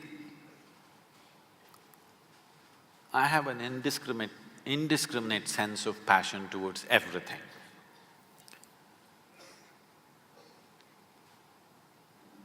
There were lots and lots of things I did at one time, but these days, time is not allowing me to do that, so generally if I have little time, all I do is play golf because that's safe and within the city and I can get back in time for something else to be done.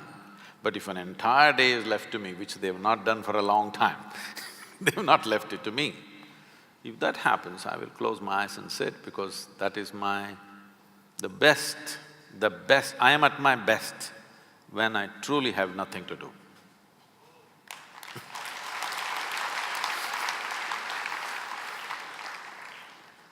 What is one thing you'd like people to remember about you at the end of your life? They must live so wonderfully that they don't even remember me.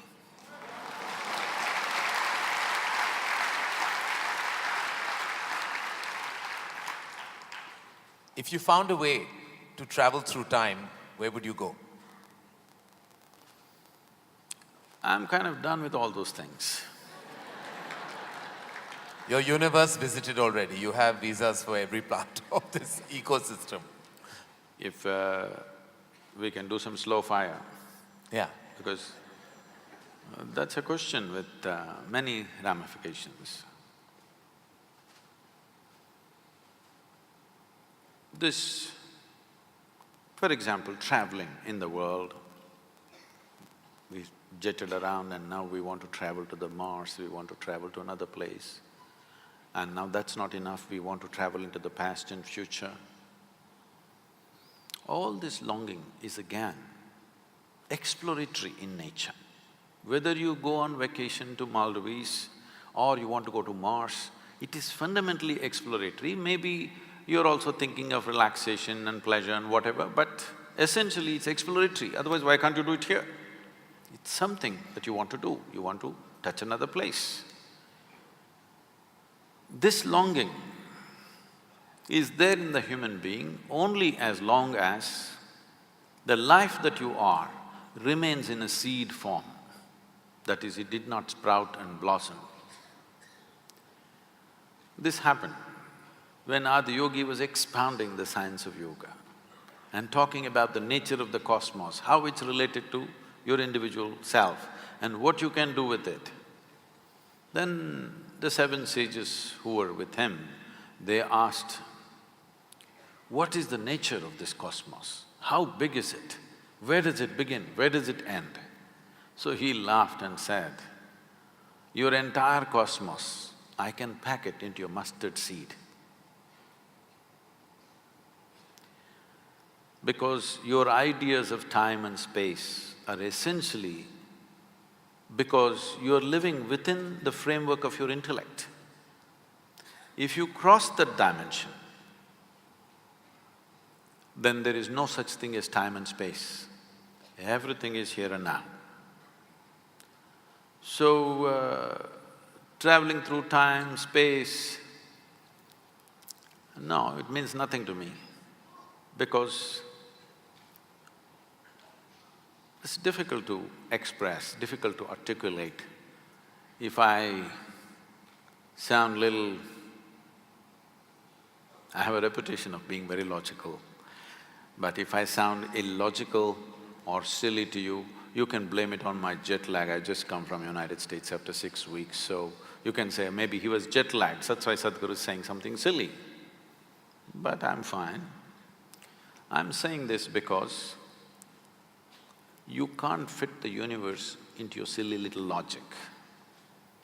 Today's human being is too overly enamored with their own logic that they're missing the entire life. The gamut of phenomena that's happening in the existence is missed because the only way you can accept anything is it has to fit in to the square hole of your logic. Anything that doesn't fit into your logic, you will reject. In this, you rejected the entire cosmos. In this, you have rejected the magic of life. You have become a slave of logic and completely missing the magic of life. So, this time, space, all this stuff is because intellectually you're trying to dissect the universe and try to understand this. Tell me, if you sit here, suppose you're very joyful, do you see, you will not know how the day passed off. And if you're depressed, do you see the day won't pass? So time is a consequence of the miserable nature of human existence. If you are truly blissed out and ecstatic, you wouldn't know what is a day, what is a year, what is a lifetime. You wouldn't know. There have been times I sat down, I didn't realize, I thought it's 5 minutes, but people gathered around and started molesting my feet. Well, because in their understanding, I sat there for many days or whatever.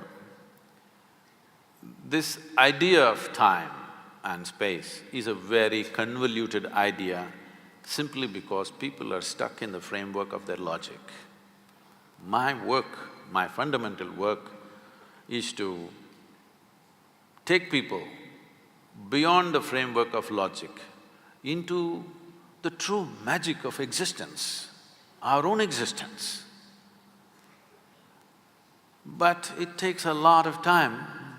Still, my reputation is of being very logically correct because I'm still trying to woo them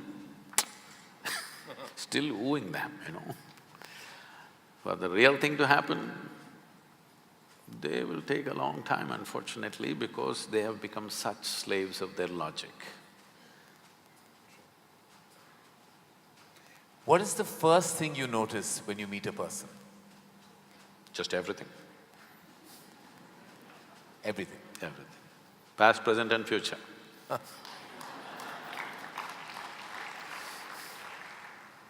Is it more important to do what you love or love what you're doing? One word or more?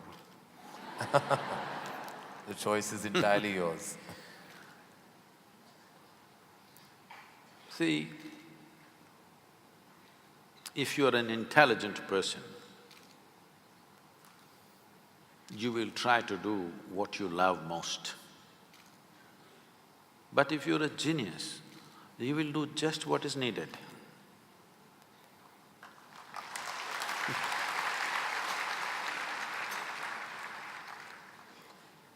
If you could be invisible for a day, what would you do?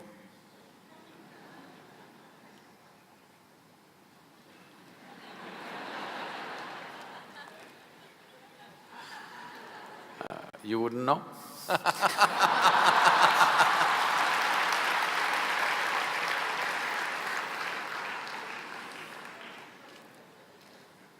With due respect, what is your biggest weakness? Biggest? What is your biggest weakness? See, what normally people treat as weakness in their lives. Okay, let me give a normal answer. Why am I going into all this? Already you said I'm what? What's the word? Sashayed.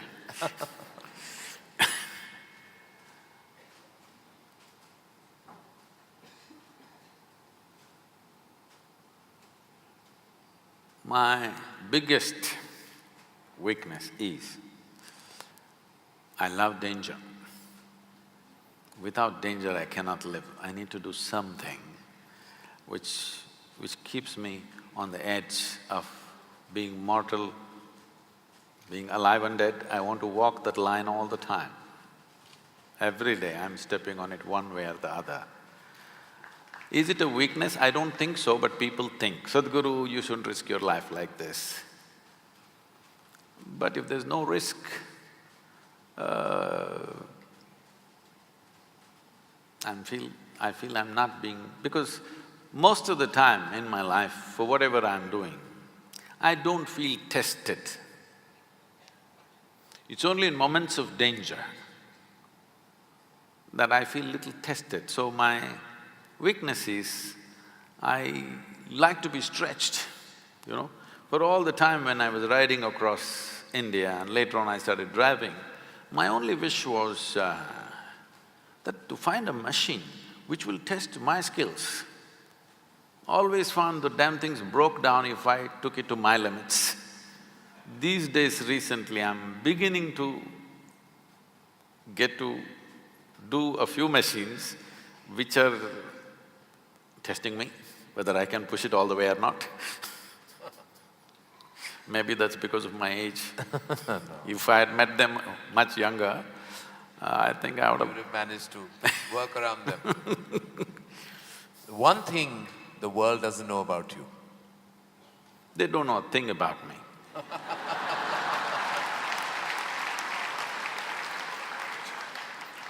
That's a fact. And the one thing you wish you could change about yourself. Oh, I never looked at that. I could speak Hindi. No, I'm sorry, Marathi.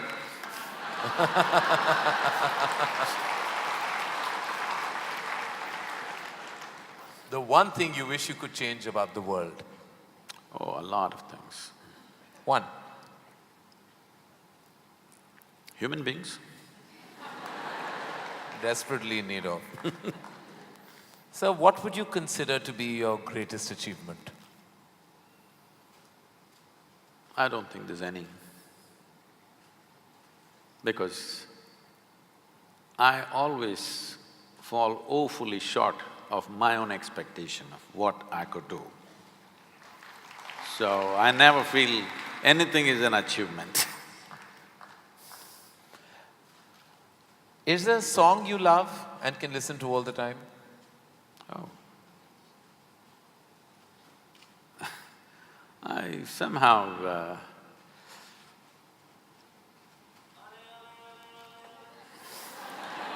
no. Probably because this came to me at a certain time when I was in my early teens maybe. So this one song kind of comes back to me more often than anything else. It's not that I even seek it, but somehow one way or the other this song keeps coming back to me. Is how many times Okay. I know you haven't seen any of my films, but do you have a favorite film? Oh. I've seen many good movies. At one time I saw a lot of them. I've not seen much of Indian cinema, but I saw a lot of, English cinema. But one movie that I thoroughly enjoyed at that time, because on that day the way things happened, many life situations fell together and everything, was Roman Holiday. Oh. Well, I have to say that that's the first film I've ever seen in my life. My mother took me to the cinema. Here we are. It is true. Roman Holiday is the first film I ever saw. It was my introduction to the big screen. I'm glad I have something in common with you. That image of Audrey and Gregory Peck is somehow just stayed with me. Wonderful. It was probably my age. Yeah. It must have been. Something you enjoy doing and wish you had more time for?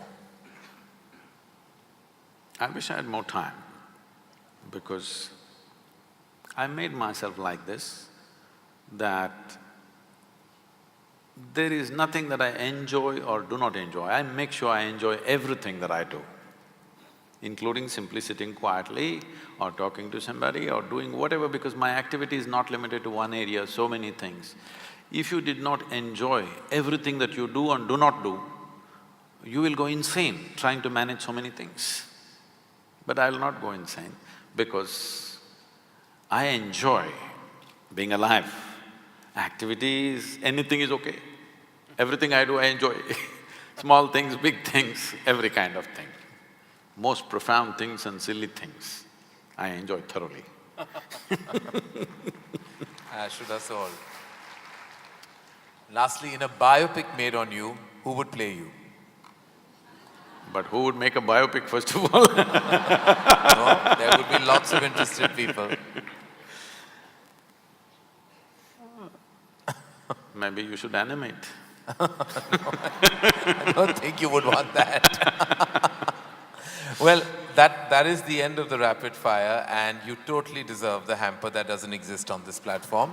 But it's a virtual hamper that I've given to you with my love, gratitude, and deepest amount of respect. Thank you.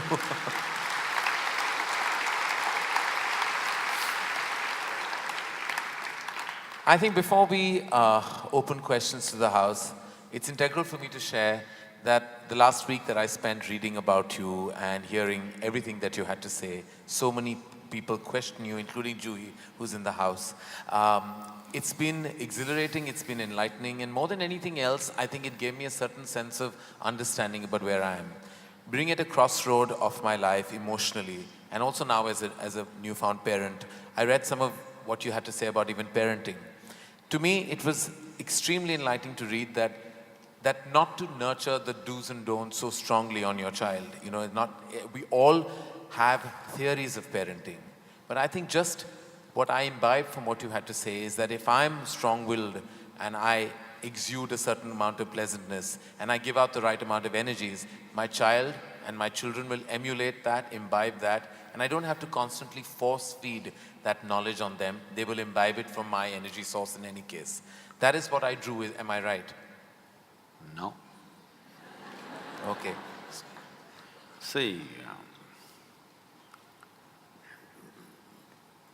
one level right, but it's not a question of energy, and don't make simple aspects of life mystical, because my entire life is dedicated to make mystical very approachable.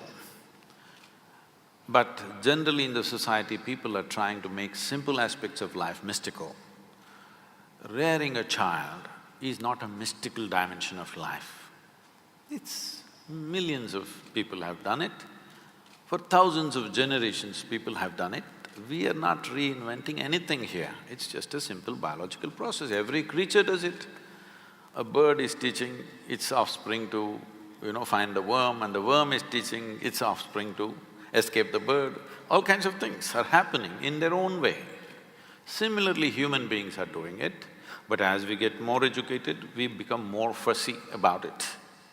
There was a time that a whole lot of parents had 8, 10 children, they did not even know their names, number one, number two, they called them. But they grew up somehow.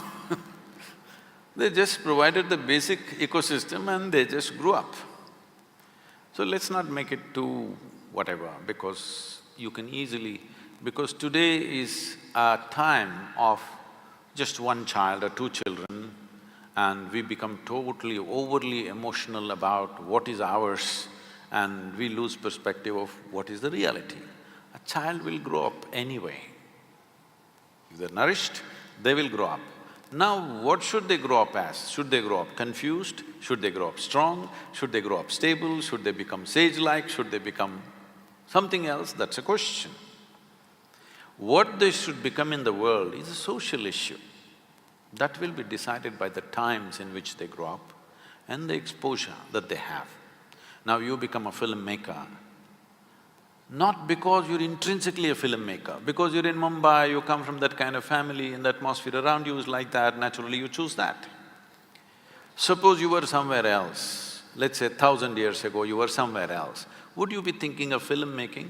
No, you would be thinking something else. So what we do in our lives is just a circumstantial thing. Let's not read too much into it. The question is, when we have children, how complete and joyful and wonderful are they? Because every life is aspiring not to do this or that.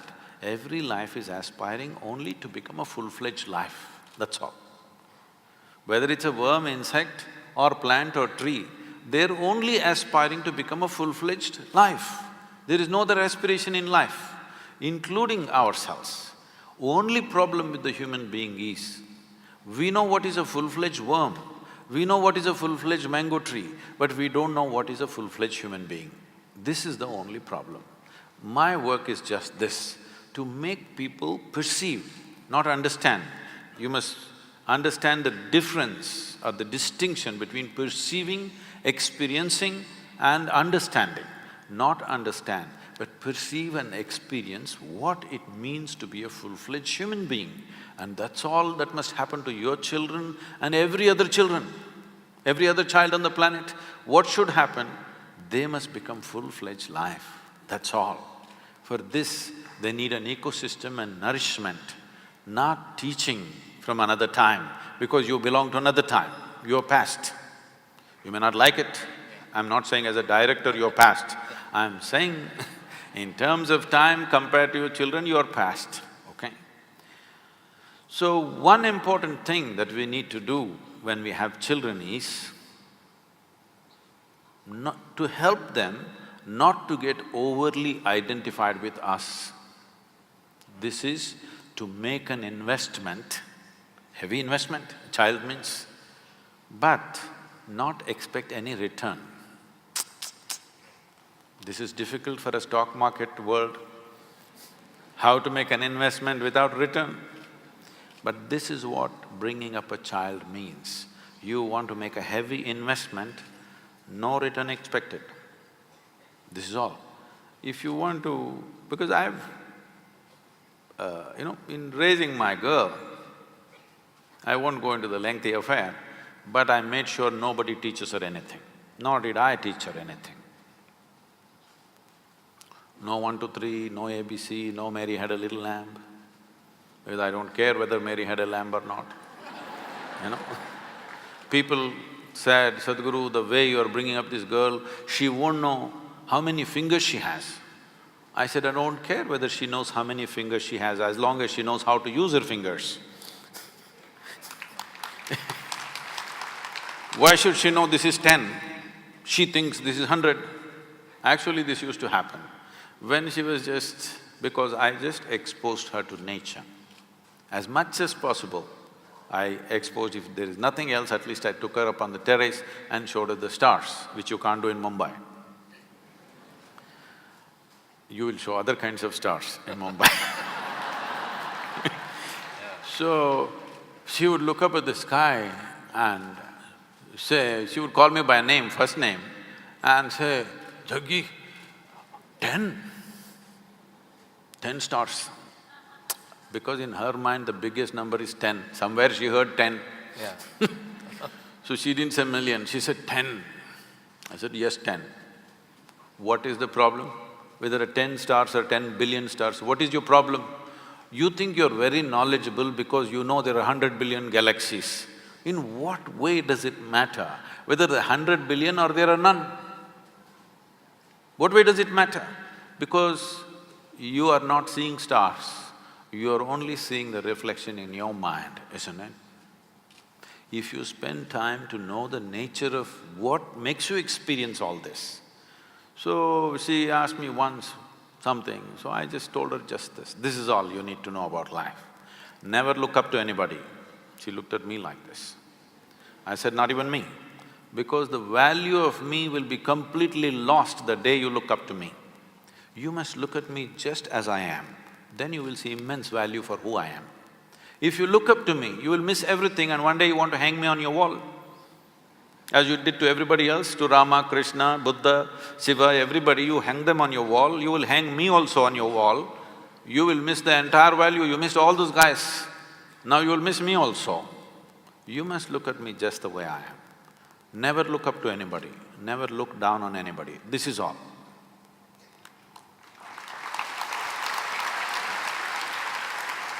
Once you do not look up to anything or look down on anything, you will see everything just the way it is. If you see everything just the way it is, you will navigate your life, through life, effortlessly. That's true. That is simple theory and easy enough to live by. Thank you. Thank you, Sadhguru. With that, I think I would like to open the questions up to the house, and I'm sure we have a volley of questions which I can already see hands going up in the air.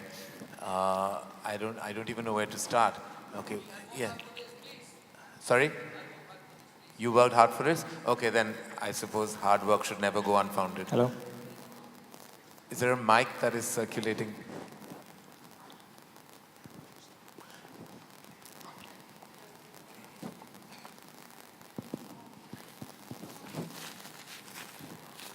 Okay, you can shout it. Yeah, you seem, if you have worked hard, you can scream loud. Yeah, there you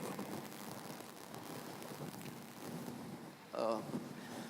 Namaste Sadhguru and hi, Karan Johar. I'm 31, I've kept myself single all my life so that I could accomplish. No, you should go back there, it doesn't come to me, the sound. Yeah. My name is Rishabh, I'm 31. I've kept myself single all my life so I could accomplish something big.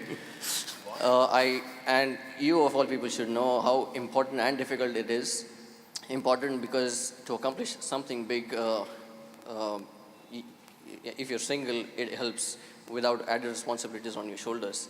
And difficult because… I know you're trying to speak from your heart, but microphone works best here. I just didn't want to be too loud. Okay. And difficult because, you know, India, they keep asking you why you're still single. I would like to space dive, and I've talked to 1 million people about this, and I've knocked on 100 doors to turn down every single time, including the doors of ISRO. Can't get a thing. Including the doors of ISRO, and they said they don't have enough funds. It's a very long question and we have not heard most of it. What? I should… can't hear a thing actually, I'm feeling incapable. Yeah. What is your question, sir? Okay, so my question is, I would like to space dive. You would like to space? Space dive. So it's basically going all the way up to space. You want to go to space? Okay. And diving from there. Okay. And tie what in space? It's a space dive. Space dive? Yes. Oh, you want to space dive? Yes. Okay. So, and the thing is, I've knocked on 100 doors, only to be turned down every single time, because even ISRO turned me down saying they don't have enough funds. Space dive is important because India has gone leaps and bounds forward in space technology, but in the human space technology, it's way back.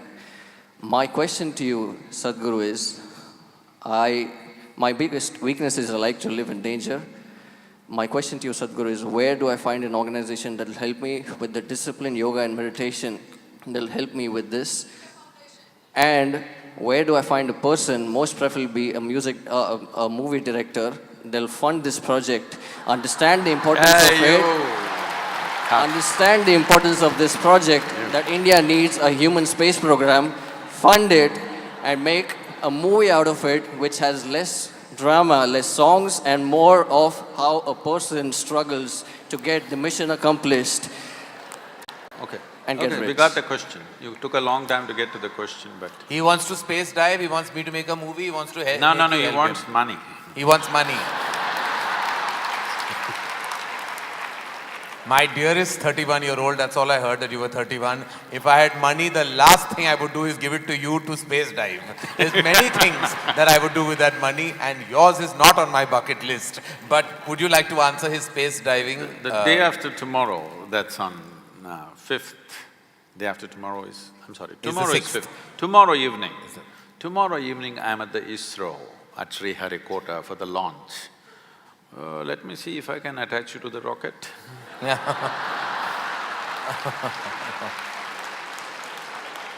Thank you. Yes. Will you pass your mic on, No, sir? no, the boy is very serious. Yeah, he's very serious about this. I don't know. So, about you being single, you have saved one life. Yeah. And I want to tell you, whether you space dive or you don't dive or you nose dive, all of us are born single and we die single. In between what drama you do is up to you. So you want to do a single act or a double act or a multiple act, it's up to you. But essentially, we are born single and we die single. And if you want to space dive, this is comic book stuff. It means nothing. Do not waste your life. You're a young man. Don't waste your life thinking, I want to space dive, I want to do this, and the Karan is going to fund it. He made it very clear. He has other ideas for his money, and I'm glad. Well, you get married, that's like space diving. It's the same thing. You don't know where you're going, you're just diving. Yes. That's true. Namaskaram. Namaskaram. When I told my teenage daughter about this program, her immediate reaction was an excited wow. She's here with me and this program is everything we thought it would be. Question for you, Karan. What exactly inspired you to do this session with Sadhguru? Whoa. Thank you, ma'am. He did not say he's inspired. I was. And the lady definitely has it right. It is because, as I said somewhere, that there are many questions that I constantly seek answers for. I find myself in a dilemma between my emotions, between my fears, my anxieties, my tussle internally between my letting go of religion and holding on to what I understand of spirituality. I haven't been able to seek too many answers through the books I've read or the people I've heard. To me, Sadhguru has been a revelation in more ways than one because he made many of my answers, the answers that I was looking for, resonate with my life. And I think eventually what we look for is deep resonance. And anything that you attach yourself to, be a spiritual energy, a god perhaps, a religion, you feel that you need to find answers within that resonance. And I felt that my life resonated with everything that you said and everything that you professed. And that's why I was very interested and excited to be part of this platform. Yes, sir, I'm sorry, I was meant to go to you first. Yeah. Behind you, so I'll come back to you, sir. The mic.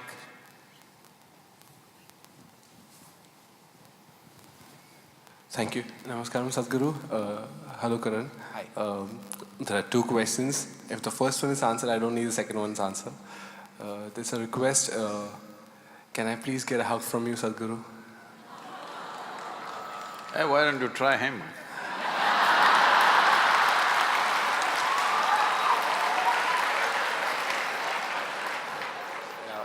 Why am I a second in that line? I didn't name the person. What is your second question? The first is you want a hug. The second is what you can't… You don't go into a kiss then because that might be detrimental. No, just the presence of Sadhguru for the first time in my life. I just don't want to miss it. I don't know when will I get the chance next. So, if I could just… I know it's a difficult one. No, no, nothing difficult about it. It is just that I've been working with people to make them understand. People, especially outside the country, and now unfortunately it's caught up here. Where is my hug, Sadhguru? Can I get my hug? You are turning something beautiful into something very ugly. When you are in a certain state of inclusiveness, if it became necessary, you embrace somebody. It's a very beautiful act. Now it's a commodity, where is my hug? It's something that you give and take, it's not a transaction. This is what religion has done, everybody hugs 3 times or 4 times or whatever number of times. This is not what it is. All the tenderness that a human being feels within himself or herself, you destroying it and make it into some kind of act. Okay, I will hug you, I'll hug every one of you. What about it? Sweat exchange? So, this is something we need to do, and people also… in India this happens, they grab my hand and Sadhguru bless me and they place it on their own head. Blessing will not come like this. Blessing will come when you become receptive, when you're in a certain way. If it's blessed, something wonderful can happen out of it, something tremendous can happen out of it. You grab my hand and what is that blessing? And if you grab my hand or foot or you hug me forcefully, this is called molestation. Awesome. All right, you got your jadoo ki chappi. So we had… yes, sir. Yeah. Hello. Namaskar, Sadhguru. I know hug is not possible, but I know you cook very good dosa. Is that possible? Certainly not here. I know. No, my question is that when we cook, if we have to get joy of cooking, then that joy is something which is internal, and I cook for my joy. But when you're cooking for others, then you want to give them joy. And at times there's a conflict. Who should win? This is for him? No, no. No, sir. I have different things on my menu.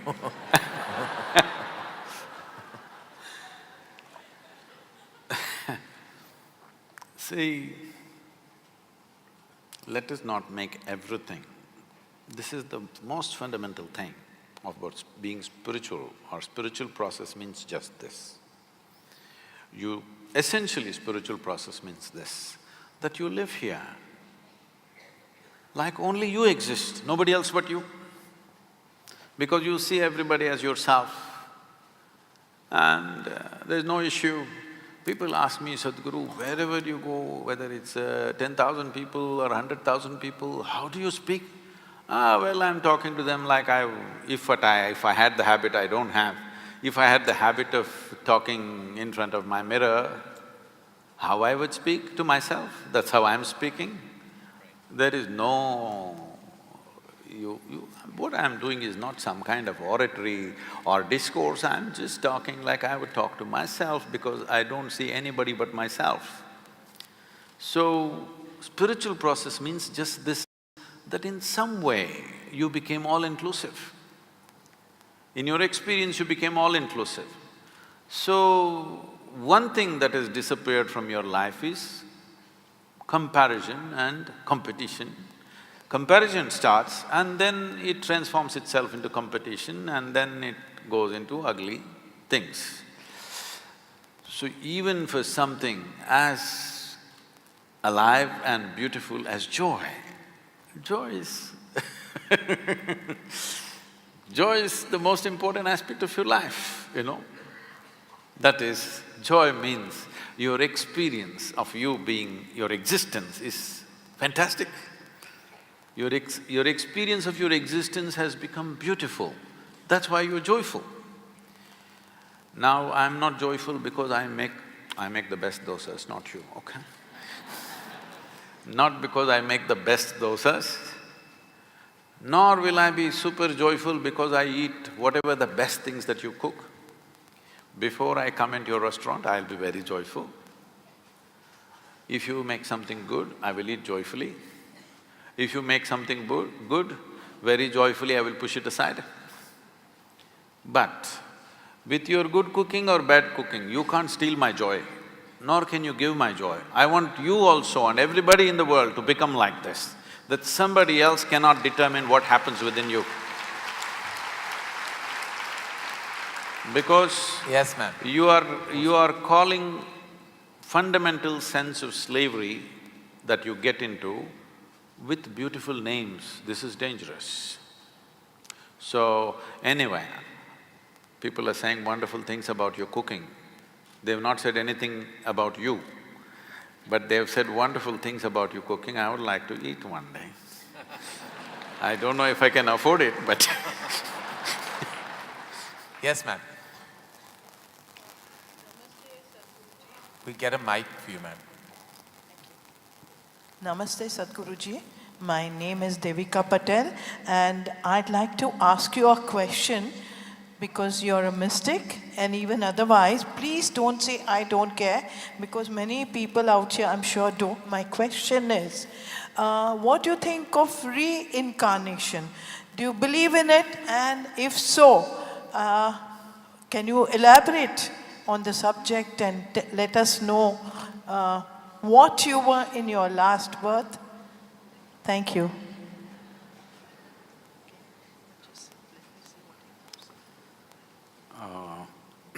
now you already put strictures on me as to what I should not say.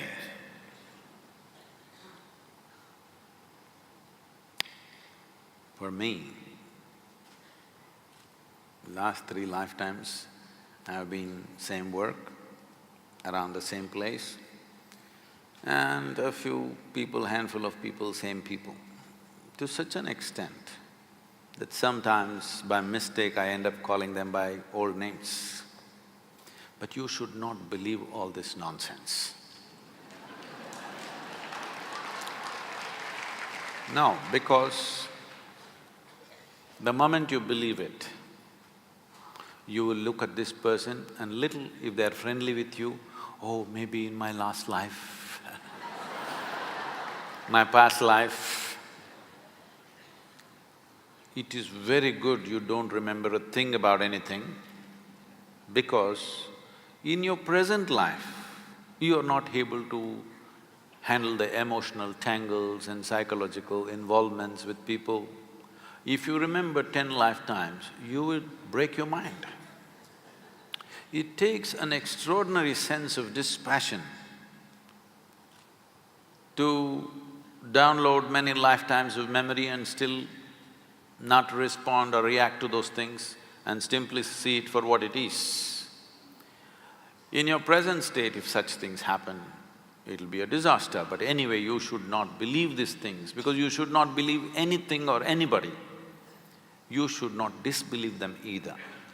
Now in such a large crowd, I have a huge reputation of being very logically correct, and now you're making me say such stupid things. I'm staking my reputation. You must understand that I wouldn't make that mistake, because I don't gain anything by talking about this, because you insisted that I should not dismiss it.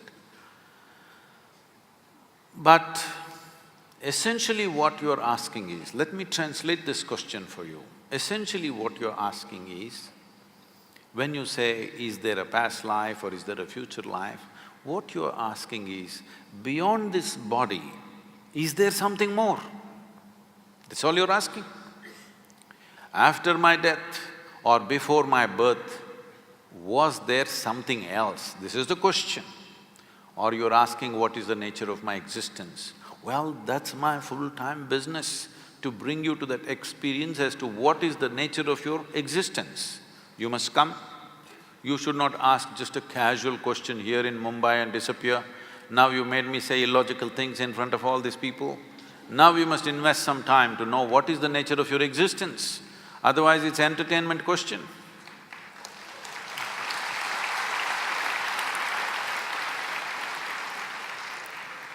I don't know, You have a color you like? Don't ask. He's working hard, but after him, I'm afraid of hard working. Yeah. Yes. Hard working in blue. No, we'll get you a mic. We have just 2 questions after this gentleman. Yeah, I'm going to get there, right there. Namaskaram, Sadhguru. Please somebody give a mic to that lady who's up there with her hand up after this boy is over. Yeah. Pranam, Sadhguru.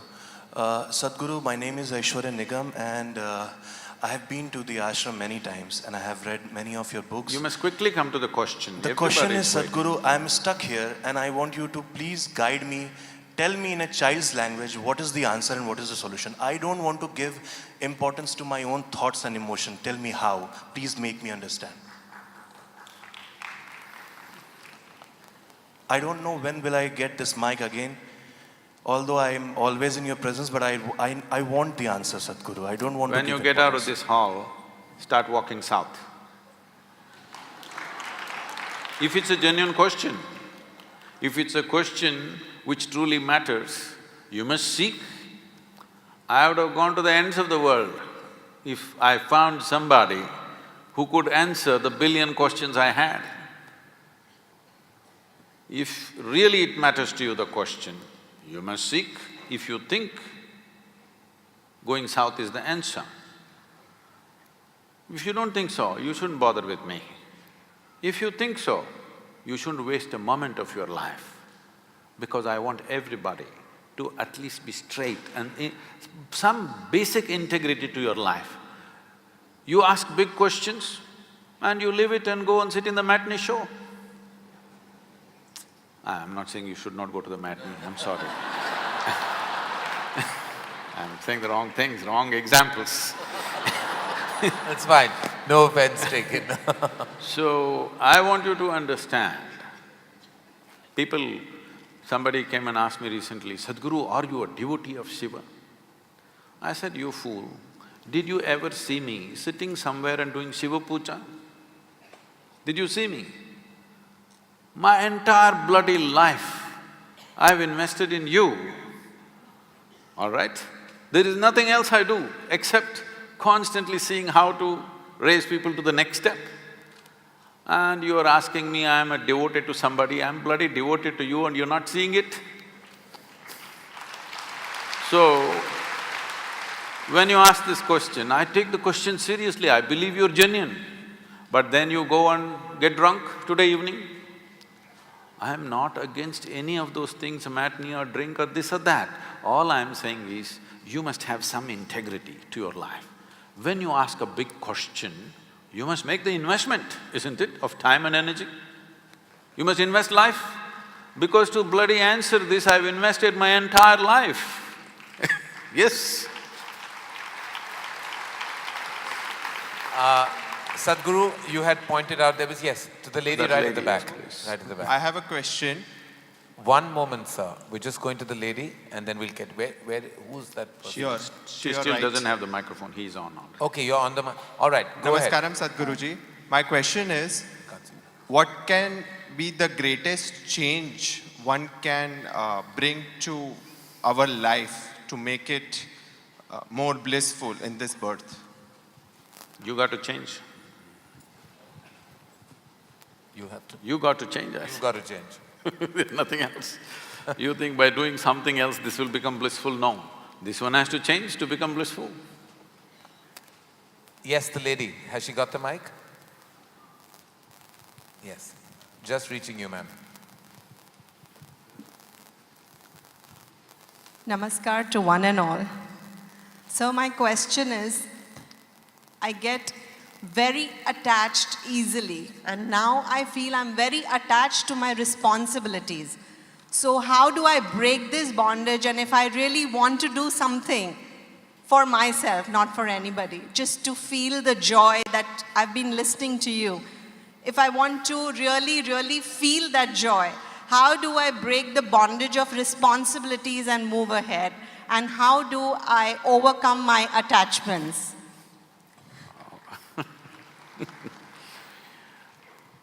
I want you to understand that responsibility is never a bondage. Responsibility means you chose to respond to something wholeheartedly. So it is never a bondage. And how is it opposing your joy? I don't understand. Because to what extent you have the ability to respond, only to that extent you know life. If you lose your ability to respond, you become dead. In fact, somebody is dead means they've lost all ability to respond, that's all it is. So, don't ever think your responsibility is stopping you from being joyful.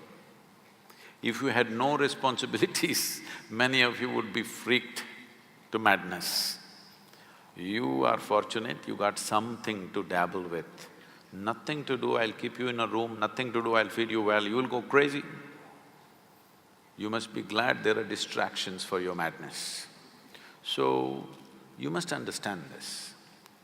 If your experience of life is such that if you sit here, you start enjoying your existence, not your thought, not your emotion, not your action, your existence, if you start enjoying, you have a certain joy and blissfulness about your very existence, then all this jargon doesn't work.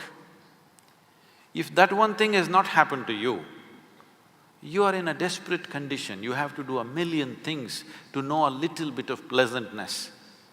But tell me sincerely, genuinely, in a 24-hour segment, how many moments of actual joy do you know? Most people can count on their fingers, many people have nothing to count. They will say, oh, the day I got married, I was so happy. The day I got my job, I was so happy. It happened, it's history. Because it is externally instigated. Otherwise, by yourself, you will become a wreck. Please change this. Then all these jargons and philosophies are irrelevant to you because you know the joy of your existence. Thank you. We have one last question. Yes, sir. Huh? I'm just going from this gentleman, I'll come to you. Maybe two. Yes. Sadhguru. I'll leave that to Sadhguru after this, how many more he'd like to answer, but yes. Sadhguruji, namaskaram. Karanji, namaskaram. I am Mohit Sardana. I've come from Karnal just to see you live and I'm feeling blissfully blessed. I didn't come with a question, but now I have a question. Sadhguruji, you just made a mention that word does not know anything about you, and that remains a fact. Even then, any somebody from the word who comes in little contact with you gets so much benefited. So when would you reveal? Or my question is, what does it take to become a Arjuna for the yogi of highest order of our times, R. Krishna, the you, to reveal? Sorry if that question is still invalid.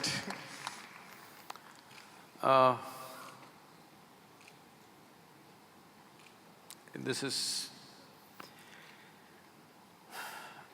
is difficult to articulate without sounding all wrong. Because see, everybody is working or everybody is trying to live their life with different frames that they have created for themselves. You can call this mindsets, you can call this framework, you can call this family, you can call this society, you can call this ethics, morals, ideologies, whatever. These are all frameworks you created. But you understand, a frame means you are putting a self-imposed limitation upon yourself. I can understand, he being a director, producer, he's thinking of frames because he's thinking of capturing something for doing something else. I'm asking you a simple question. Do you want to capture this life or do you want to experience this life? Hello? You want to experience this life. You're here to experience this life and know the reason. Everything else is secondary. When I say life, When I use the word life, most of you will think, oh, my work, my family, my home, my car, my dog. That's not life. These are all accessories to life. You added all these accessories believing that with these accessories your life will get enhanced. But your money, your wealth, your family, your relationships, these are all just accessories, isn't it? The real thing is here, never experienced. So, to first make somebody… there are many wonderful people around me. This is the biggest wealth I have. I have some truly, absolutely fabulous people around me all the time. They won't let me pass through a single day without tears of joy, love, ecstasy. Without witnessing this, a single day won't pass for me, no matter which part of the world I'm in. I don't think there's better wealth in the world, in the physical world, in the human societies than that constantly you're surrounded by people who are shedding tears of love and ecstasy. Having said that, their experience might have become beautiful by being in a certain presence, by realizing a few things, but still, they still have frameworks. Because very few individuals have the sense of… a total sense of abandon to be here without framework. As long as you're with the framework, we can add one drop here, one drop there, one more drop means it'll break. So in my life, if by the time I fall dead, if I can share maybe 1 or 2% of what I have known, I think I'm very fortunate because I'm still looking, I've not given up on it. There can always be 1 or 2 individuals who will come up. We have been working on them, preparing them so that somebody can exist here without any sense of frames, without any sense of what will be lost. There are many people around me who, in every action that they do, they're not saying it verbally, in every action that they do, they show that they're willing to die for me. I keep reminding them in 1,000 ways, dying for me is not the answer. That you are willing to allow this life to happen in full flow, this is where the answer is. Because only if you're a full-fledged life can I share what's happening within me. Otherwise, I'm talking about extending your frames, giving you a different frame which is more difficult to manipulate. But totally undoing the frames will need this, that you are a full-fledged life. When I say a full-fledged life, right now you have invested too much in your thought, too much in your emotion. You look up to something, you look down on something, you like something, you dislike something. In this state, it cannot be done. I'm working on people, lots of them, and I'm also scanning the world because there could be anybody somewhere, because that will be a blessing, not to me, but to the world. If there can be human beings, not one, if there can be 1,000 human beings on this planet, or if there can be 10,000 human beings or 1,000,000 human beings who are just life, no bull, just life. Because this is the only thing that you're aspiring for. You may think you want money, you may think you want pleasure, you may think you want something. No, you are only wanting to having a larger slice of life somehow, isn't it? That's all there is. Because that is all there is.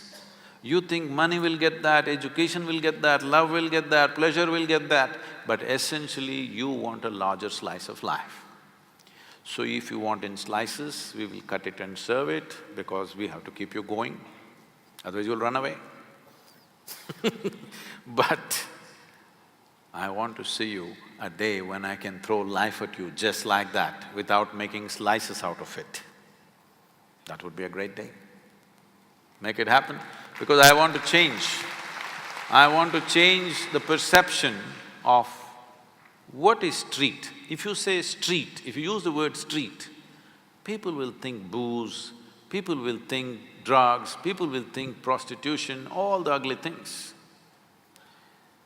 If we do the right things, in the next 20-25 years, we can change this, that street means beauty, street means love, street means meditativeness, street means spiritual process, street means the highest things. We can do this if we are willing. We have the tools, we have the means. Why I'm saying this is never before. Many great beings have come, but nobody had the means that we have today. Our Krishna came, a gentle being, when he spoke, only one man heard, yes, and another man overheard. When Adiyogi Shiva came, only 7 people heard. Today we have the ability, we can sit here and speak to every human being on the planet. Never before this was possible.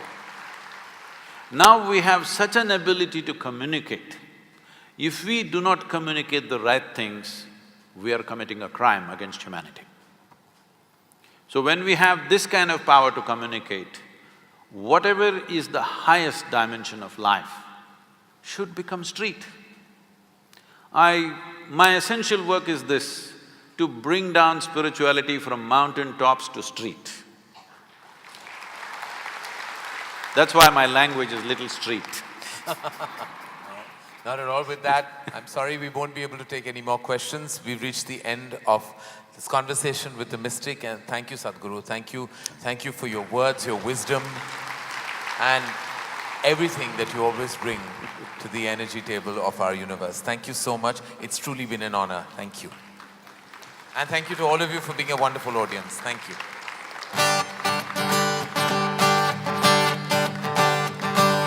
कहाँ से आया कहाँ जाओगे खबर करो अपने तन की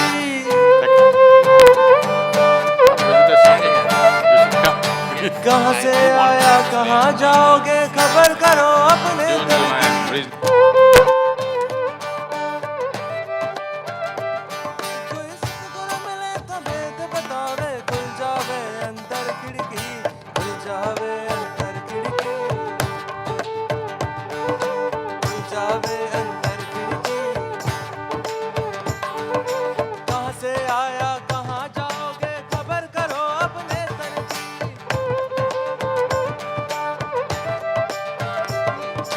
कहाँ से आया कहाँ जाओगे खबर करो अपने तन की कोई सतगुरु मिले तो भेद बतावे खुल जावे अंदर खिड़की खुल जावे अंदर खिड़की खुल जावे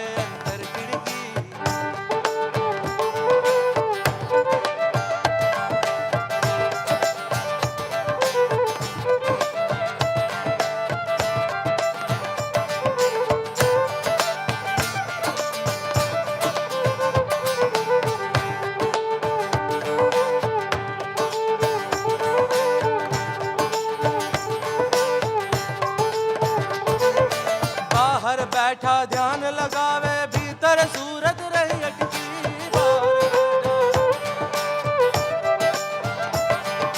बाहर बैठा ध्यान लगावे भीतर सूरत रही अटकी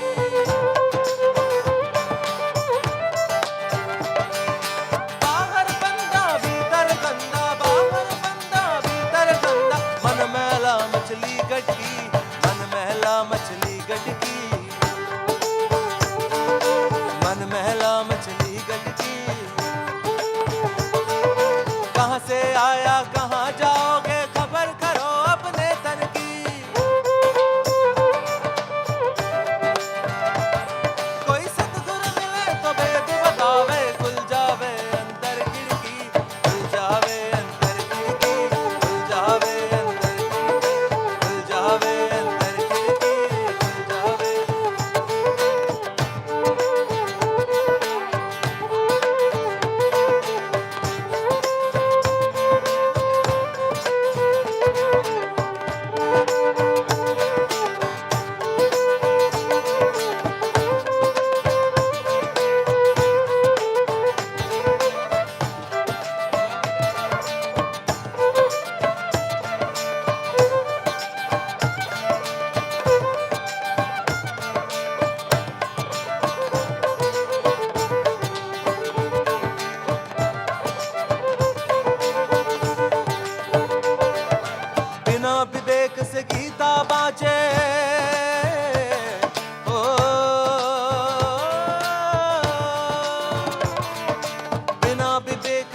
तिलक छापा